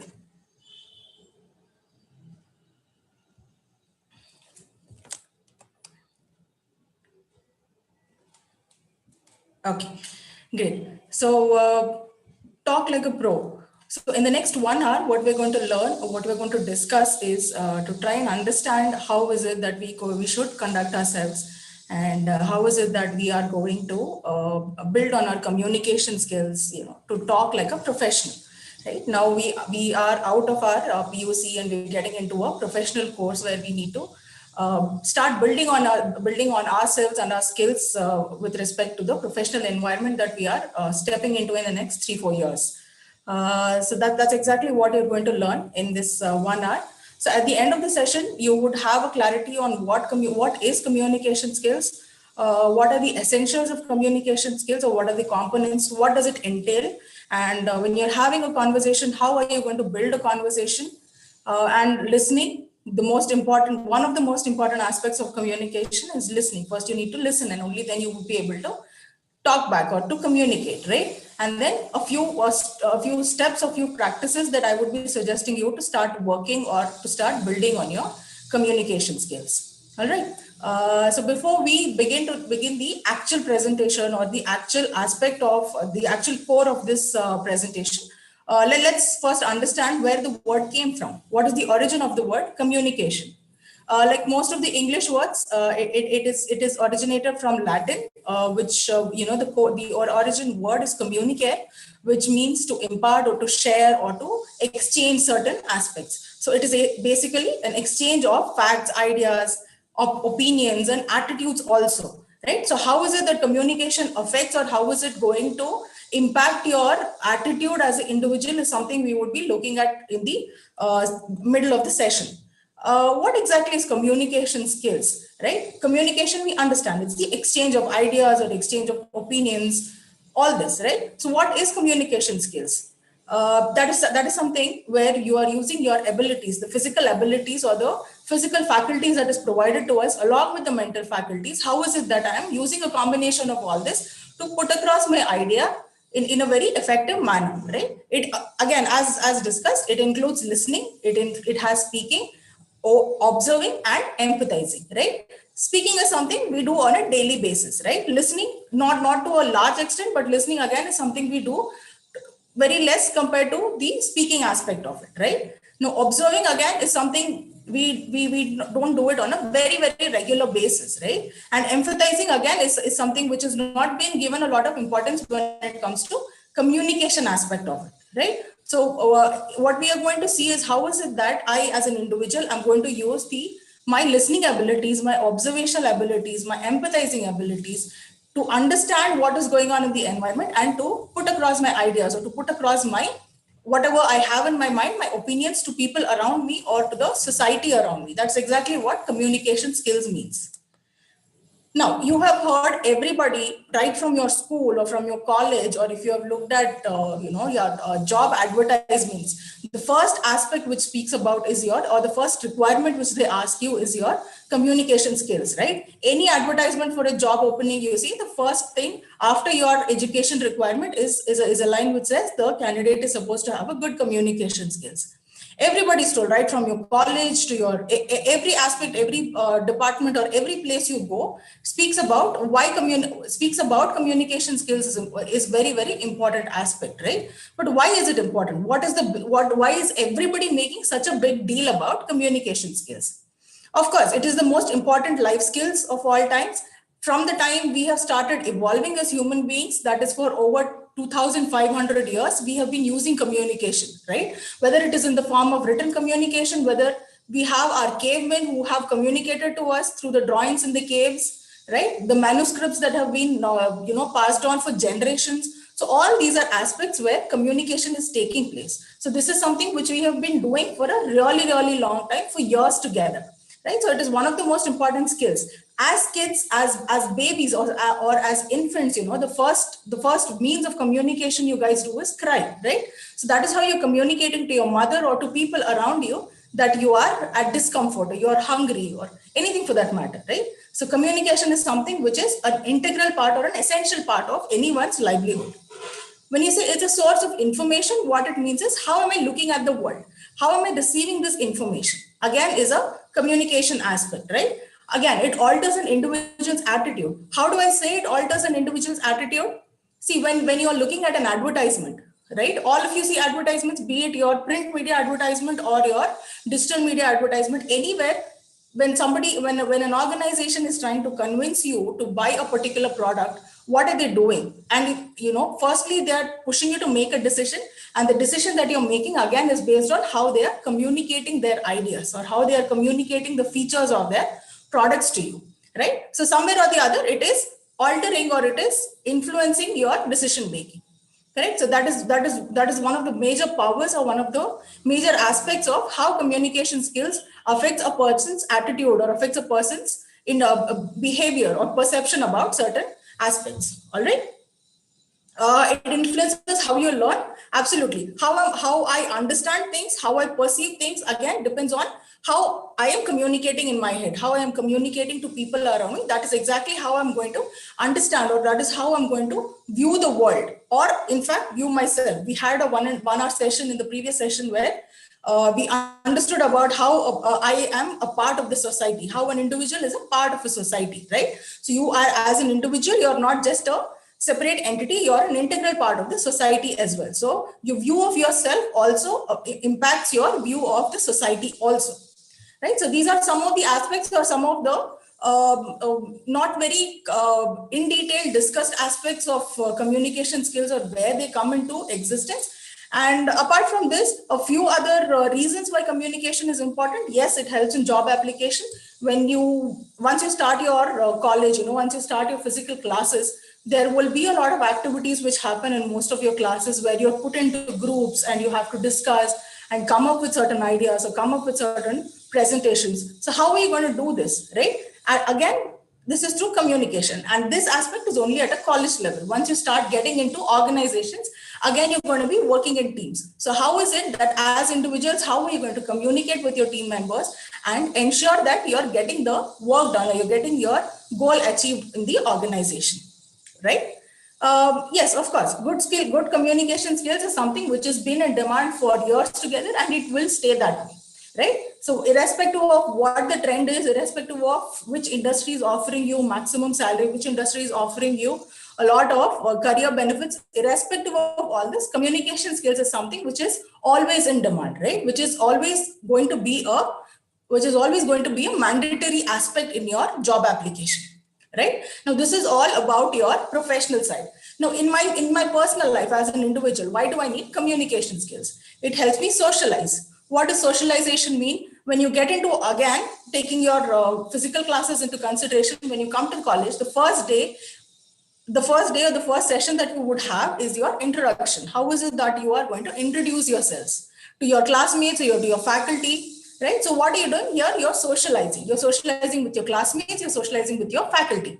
How am I doing this? With the help of communication, isn't it? Now, how is this going to help me build my, relationships? How is this going to make it a more healthier relationship? Is again depending on what kind of skills am I implementing? How am I using a combination of all the 4 aspects of communication skills and putting across my idea in such a way that the other person receives it with an open mind. Right?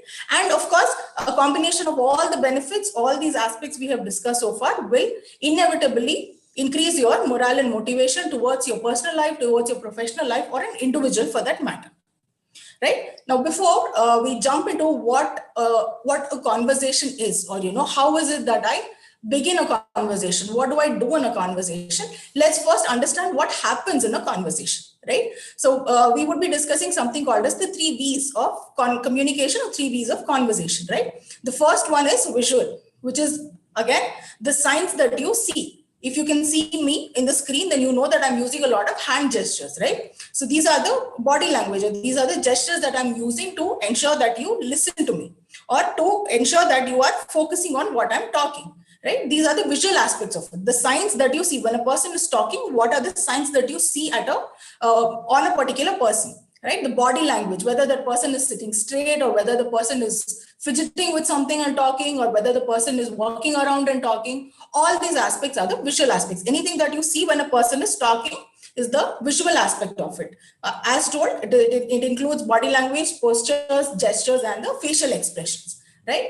The second V speaks about the vocal aspects. It is the noises that you hear, the sounds that you hear when somebody is speaking, right? The tone at which I'm speaking, the pace at which I am speaking, where I am pausing, where I am continuously speaking, or where I am stopping in between to ensure where you guys are receiving it in the right way. The pitch of the speech. How am I pitching? Am I going really on a high pitch, or am I going on a low pitch? For you to understand better, or to emphasize certain aspects, right? That is the second V, which speaks about what you listen.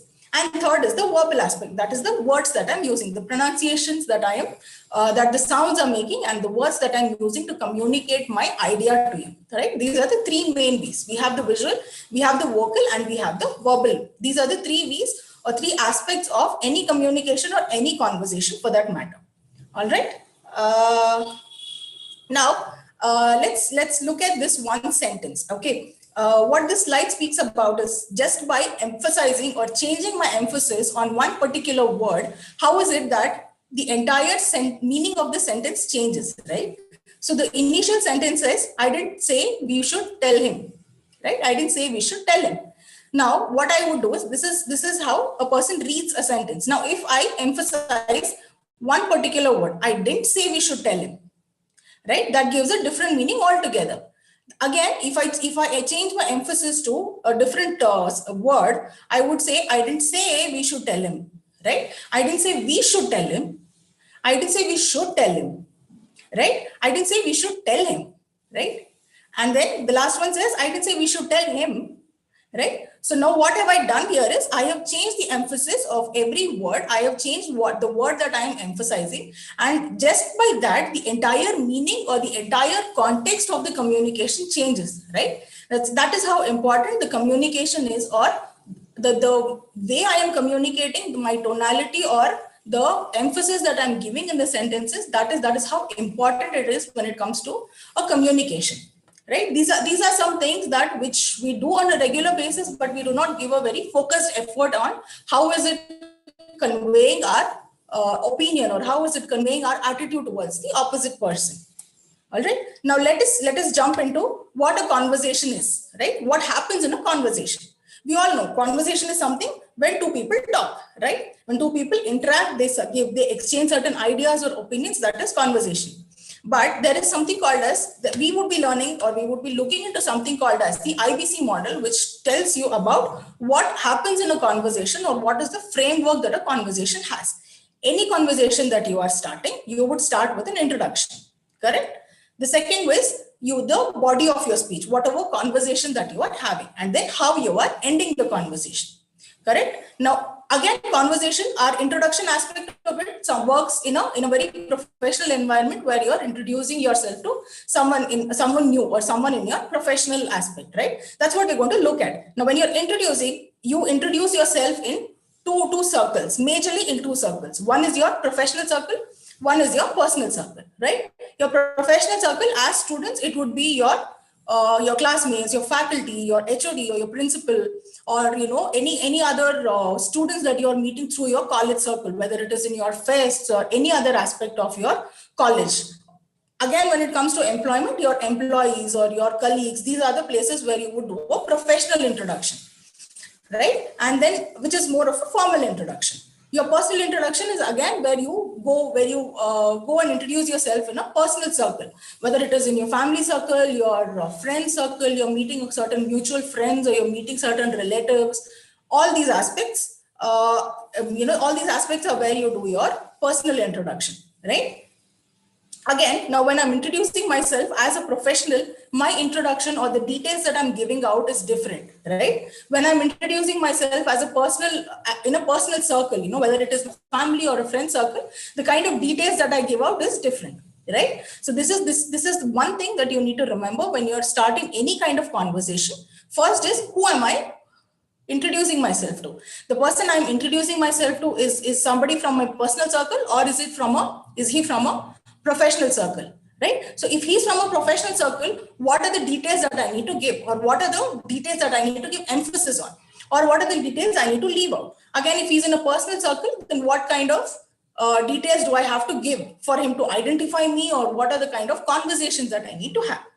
Right? So these are the two things that come into picture when you are starting your conversation, or when you are introducing yourself.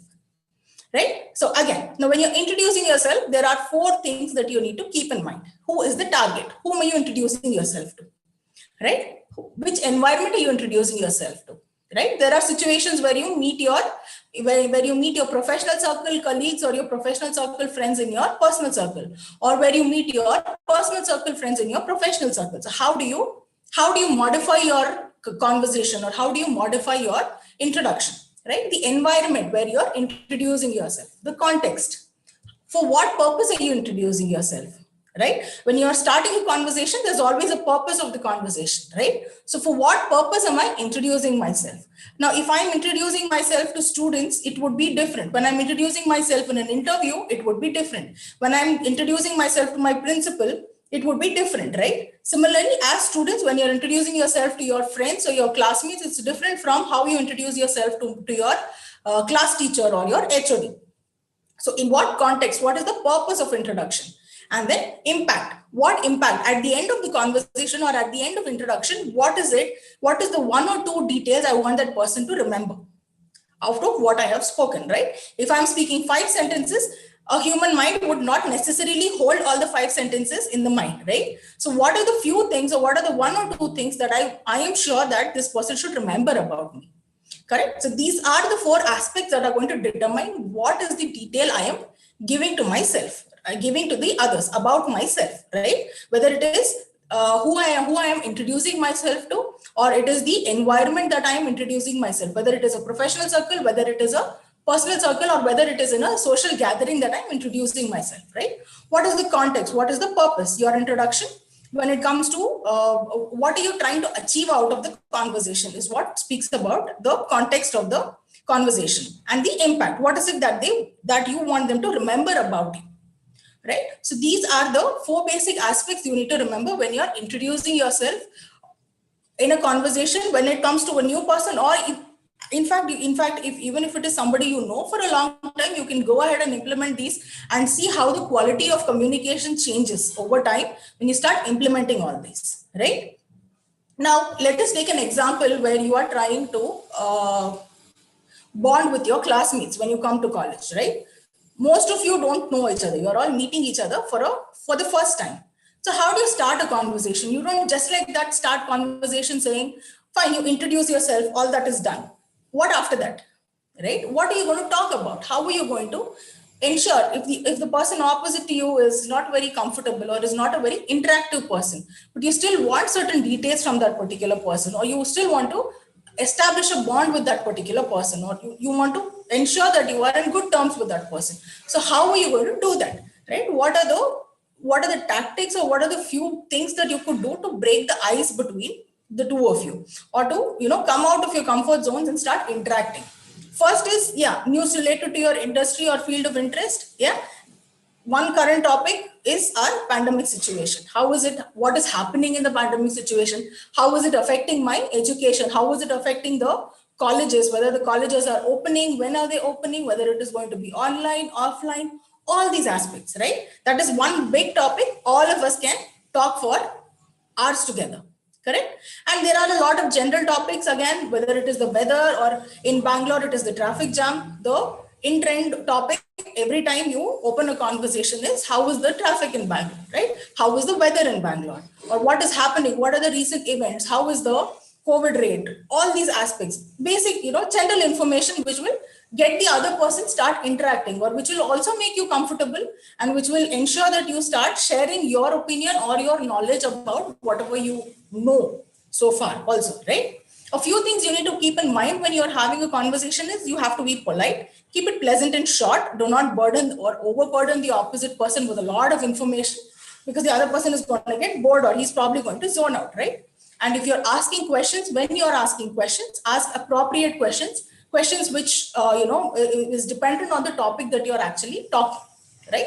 And then whatever information that you're giving, whether it is the statistics or whether it is the news that you are giving, let it be based on something really concrete, right? So no point giving a lot of loose words, or no point giving out a lot of information that you're not sure of, or you don't know whether it is true or not, right? So the more you give truthful information, or the more you give information which is confirmed, then your credibility increases. What does credibility mean? That whatever information that you're giving, or whatever you are trying to put across, is something which is true, or which people would believe you, right? That is what is credibility. Asking open-ended questions. What does it mean? Now, if I have somebody, if I want to interact with someone, and that person is just answering in yes, no, or maybe, okay, fine, like that, then how am I going to ensure, or how am I going to get that person talking to me?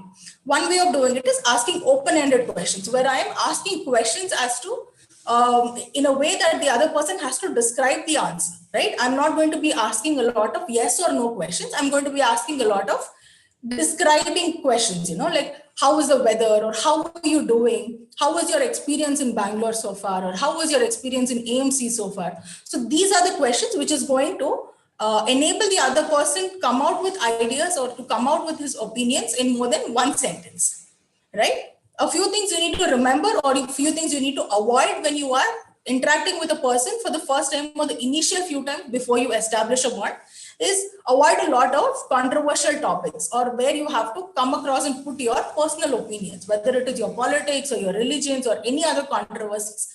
It's better to avoid them, at least in the initial stage, so that you're not, you're not giving a very strong impact on the other person, which is not necessary at that point of time, right? Again, you guys have to look into what is the context, or what is the purpose, right? What is the purpose of my communication?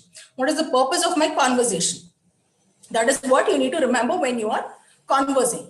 That is exactly why you need to avoid topics related to politics, religion, or controversies, or any other controversial topics where you are putting across your really, really strong opinions. Correct? Especially in your professional circles, that is not the place where your personal opinions about whether it is your religion or politics comes into picture. Correct? So these are the few things that you need to remember. Next is our body language. Now, talking, speaking, having a conversation is just one part of communication, right? The other part of communication, the second V, that is the visual aspect of it. That is the first V we discussed. So the visual aspect of it. How am I going to, just by looking at me, just by my image, how am I convincing the people or convincing my audience to listen to me, right?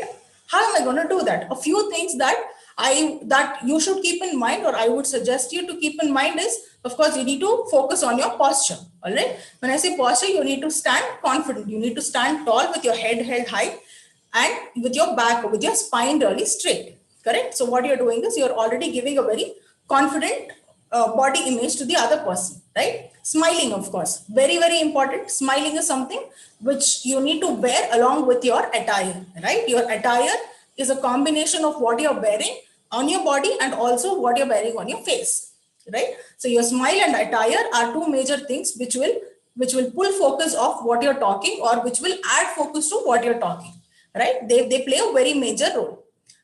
You need to be well groomed, and you need to have personal hygiene, basic personal hygiene and well grooming. Again, our body language and our grooming part will again be taken care in the coming fourth session. So we will not be looking deep into all these aspects of it. But I would like to emphasize the importance on the attire, your smile, and how you're grooming, how you're wearing your attire. All this also play a very major role in how you're going to take forward your conversation, or how you're going to interact with the others, or how the others are going to receive your opinions, right? Eye contact anytime when you're talking. Of course, in a virtual medium, it's a little difficult to maintain eye contact, whether it is the audience or whether it is the presenter who's doing. But when you're having a face-to-face conversation, always maintain eye contact. That will always give an impression that it will give you an impression that the person is listening to you. Also, it will hold the focus of the opposite person as well. Okay. And yes, of course, when you're introducing yourself, if in a situation where, considering the current pandemic situation, handshakes are out of question. But when it comes to it, then your handshake should be firm, not very strong. It should be firm enough, and it should convey your confidence in the, your mindset, or your confidence should be conveyed in your handshake itself. All right. So that is what body language speaks about. As an individual, how is it that with my visual aspects of it, how am I convincing, or how am I ensuring that the others are listening to my opinions or my ideas? That is what body language, or the visual aspect of communication, speaks about. Okay. So now I have introduced myself. I have had my conversation. My motive or my purpose of conversation is done. If whether I wanted to establish a contact, or whether I wanted certain information. Again, see, when I say communication, not necessary it has to be in your college, or not necessary it has to be with your friends, right? Even if you are going up, when you go to a bank to fill your college fees, or when you go to any aspect of physical contact, that is when you have a conversation, right? If you're inquiring something in a bank, you definitely introduce yourself saying that you're a bank member here for so many years, and then you ask for the information, right? After that, how are you concluding your conversation? Right? Now, how you conclude a conversation is very, very important, and it is going to affect the impact that you have had over the opposite person over the past 5 minutes or 10 minutes, or how much ever long you have taken the conversation for, right? So how am I going to end my conversation? How you end a conversation is a game changer, guys. Yeah, it will either leave the other person feeling very good about themselves, or it will leave them feeling very, very bad, or not a very pleasant feeling that they have towards you or towards themselves, right? So ending a conversation is very, very crucial, is very, very important. A few things that you could do, or a few things that you could use when you end a conversation is, it was nice talking to you, or pleasure meeting you, and if you're in a rush, or if you're in a hurry, then you just don't say, okay, bye, I'm in a hurry, and you run away, right? So how is it that you're putting it across? I'll see you later, I should make a move now, or I'm in a hurry, let's catch up later. See, these are the few things that end the conversation in a very polite way, or in a very positive note, right? A few other things you could remember when you are ending a conversation is something we would be looking at towards the end of the presentation. Okay. Now, one more major aspect in communication is listening, right? All of us love talking, right? Everybody loves talking, but how many of us like listening? Or how many of us practice on a regular basis how to listen to others? Yeah. And there's a lot of difference between hearing and listening. Yeah. I know all of you are hearing me, but I don't know how many of you are listening to me, right? So when you're listening, again, you're not just listening with your eyes, or you're not just listening with your ears. You're also looking at them. You're also processing. When you look at an information, when you look at an aspect or an individual and you process that particular person in your brain, there are more than one ways of processing. You process the voice, you process the pitch, you also process the body language, you process how that person looks, everything, right? So the verbal signs, that is the aspect of talking, and the non-verbal signs, the body language, right? So when you're listening, you need to focus on all these things, right? When you're giving a talk, when you're speaking to the other person, within 30 seconds into the conversation, you already get to know whether that person is interested in talking to you or not, even without that person telling you. How do you figure this out? With the basis of the body language, right? With the basis of how they are interacting with you, whether it is verbally or non-verbally, correct? Every time you're listening to someone and when you agree to them, when you give a small smile, it reinforces that the other person is listening to you, correct? Maintaining eye contact, smile and eye contact is something which cannot be emphasized more, right? Which is very crucial, very important. And when you're having a conversation, when you're trying, but especially in a professional environment, your personal prejudice, your personal likes or dislikes is something which is not necessary that it has to come out in a professional environment, right? So understand your environment, understand your target audience again, and then put across what information that you need to give. When you're processing a certain information, do not block out the information because you don't agree with that particular information, right? Try and understand. This is where empathizing comes into picture. When somebody tells an idea or an opinion that you do not agree with, there is no point just switching off your mind, right? So what you can do instead is just try and understand what that person is saying and figure out why this person could be saying this, or what is the reason this person is saying this. There has to be some reason, right? So what is the reason this person says this? So this is where you avoid your personal prejudices beyond your personal likings and dislikings. You're trying to understand the other person, right? That is what active listening is about.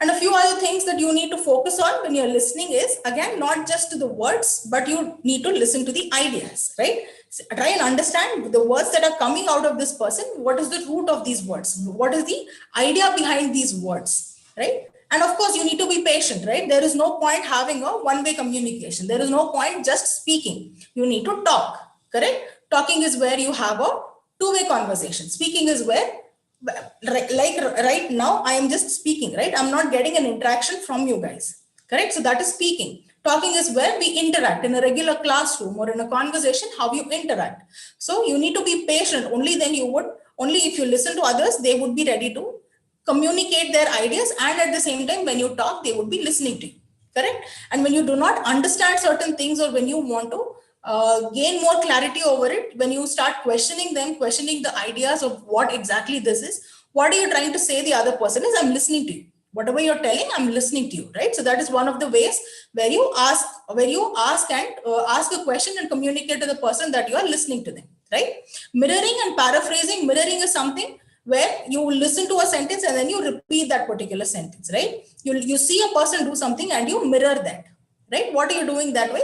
You're learning, and in the process, you're also communicating to the listener that you're listening to them, correct? Paraphrasing is, again, whatever understanding you have over that particular topic, you put it in your own words and then tell it to that person again. All right. That is what listening is, or that is what listening encompasses, right? Listening is something is a very underrated word in the in how we behave, or in the English language for that matter, right? So it involves a lot of facilities. It involves a lot usage of a lot of aspects in our brain and our body, and something which we do not focus on a regular basis. Correct? A few other things that you need to remember when having a conversation is avoid having one-sided conversation, right? Nobody wants to just sit and listen to you for hours together. They would want to put across their ideas as well. Correct? Whether it is in your one-on-one conversation or whether it is in a any other conversation for that matter, whether it is your professional, personal, or whether it is a group talk or anything for that matter, people want to be heard, correct? So there is no point having just a one-sided conversation, right? You need to consider others' feelings and concerns. Again, empathizing with the other person. How is it that whatever I'm talking, would it affect the other person, or would it create a negative impact on the other person? Can I to some extent probably, soften the blow or avoid that particular topic altogether? All these are things which you need to keep in mind when you are talking to anybody for that matter. Well, even if it is somebody you are, for ages, right? You as an individual, when you talk to your friends, it's different. As an individual, when you talk to your parents or people, elders in your house, or whether it is your principal or your HOD or your faculty, it's different, right? So you need to be considerate of what the other person is going to think about you, or you need to be considerate about what is the idea that the other person is going to take away in the conversation, right? If you do not disagree, if you do not agree with anyone, when somebody is putting across certain idea and you do not agree with them, how are you going to resolve it efficiently? Just by saying no, I don't agree with you is not a very efficient way of putting across your disagreement or putting across your opinions and ideas. How is it that I'm going to frame my sentence to ensure that I'm communicating my ideas in a very well received manner, right? The last one would be the usage of terms like please and thank you and I'm sorry. These are things which always make a very big impact. When you say thank you and when you say please, these are things which make an impact on the conversation that you have. It also makes an impact on yourself also, right? So as much as possible, try and use the words please and thank you. These are things which are going to help you, they go a long way, whether it is in communication or whether it is in your daily life. They go a long way when you use please, thank you. All right. Okay, so we have come to the end of the session. Now I have spoken for almost close to 45 minutes, if I'm not wrong, about why communication is important or what are the aspects of communication. Although communication is just one word, and before the session, I'm sure most of you had a vague idea of communication means talking, right? What is communication? It is talking, that is all, right? But you were not really aware of how important it is or what is the impact that it has or what are the layers that are existing in a communication, right? So I hope it was fruitful so far, and a few things that you could start working on yourself from day one, right? From today, where you want to try and build your communication or you want to improve it or whether you want to work on it, anything for that matter. So what are the few things that you can do to ensure that you begin your growth or to ensure that you begin your growth as a professional, right? You could start by reading any article, any one article a day, right? By the end of the month, you're reading 30 articles, right? So in 30 days, you would be learning, at the worst case, you would be learning at least 10 new words, correct? So, or probably if you are somebody who likes reading books, then read 1 page a day. Or if you have a lot of books at home, take one from your parents' library and start reading 1 page in a day. That is, and by the end of the day, by the end of the month, you would have read 30 pages, right? So you would have, firstly, you're learning new words, you're learning a lot of reading habits. At the same time, you're also receiving a lot of new ideas in your head, right? One more aspect which would help you to gain confidence or to practice communication is talk to yourself in front of a mirror for a minute or so, or for however long you're comfortable with, right? All of us like looking at ourselves in the mirror, right? When we dress up, when we have a new hairstyle or when we get a new attire, we all love looking at ourselves in the mirror to see how we look, right? So take it one step higher and talk to yourself for a minute, okay? Continuously, anything for that matter. Just at the end of the day, stand in front of the mirror and talk to yourself how you manage the entire day. What all did you do the entire day, right? You could do this at the end of the day, or you could do this in the beginning of the day, where you're trying to tell yourself, what am I going to do for the rest of the day, right? Or most of us do a to-do list, right? What am I going to do today? What are the subjects that I'm going to study? Or what are the topics that I need to focus on today? So these are things, after writing, probably you can look at yourself and talk to yourself for a minute and think in whatever language that you want to learn, right? Of course, in a professional environment, English is something which you need to focus on, right? So start thinking in that particular language. When you start thinking in English, talking in English becomes really, really easy, right? That is one thing you can focus on. And of course, you can start practicing with your siblings or your friends or anyone for that matter. You can start communicating in English, so that this is going to help you. This is going to help your transition, or this is going to help your communication a lot more easier when you get into a professional environment, right? A few other things you can do when it comes to learning communication is observe others, right? Whether it is the news readers, whether it is the interviews that you are seeing, whether it is the talk shows. Again, when I say interviews and talk shows, it is related to the business aspect of it, right? Not the entertainment interviews or entertainment talk shows. We're speaking about the business talk shows or the business interviews. So when you look at that, you also understand their ideas, but you also understand how effectively they are putting across their talks, right? How effectively they're putting across their opinions. These are the few things that you can start doing from day one to ensure that by the end of the 3 years, when you are out of this college as a graduate, you would have grown to a large extent when it comes to communication or as an individual also. All right. Okay, so we have come to the end. I would like to leave you with a particular note, or a quote which Anthony Robbins gave us. The quality of your communication determines the quality of your life. Right. So whatever communication, the way I'm communicating or the quality of my communication determines the quality that the life I am going to live. All right. Okay. So we've come to the end of the session, guys.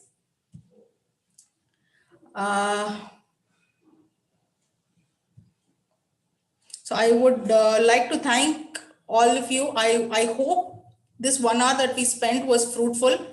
So I would like to thank all of you for staying in this session, and thank you. I think I could end the session now. I would request the technical team to take over. Thank you, guys. Bye-bye.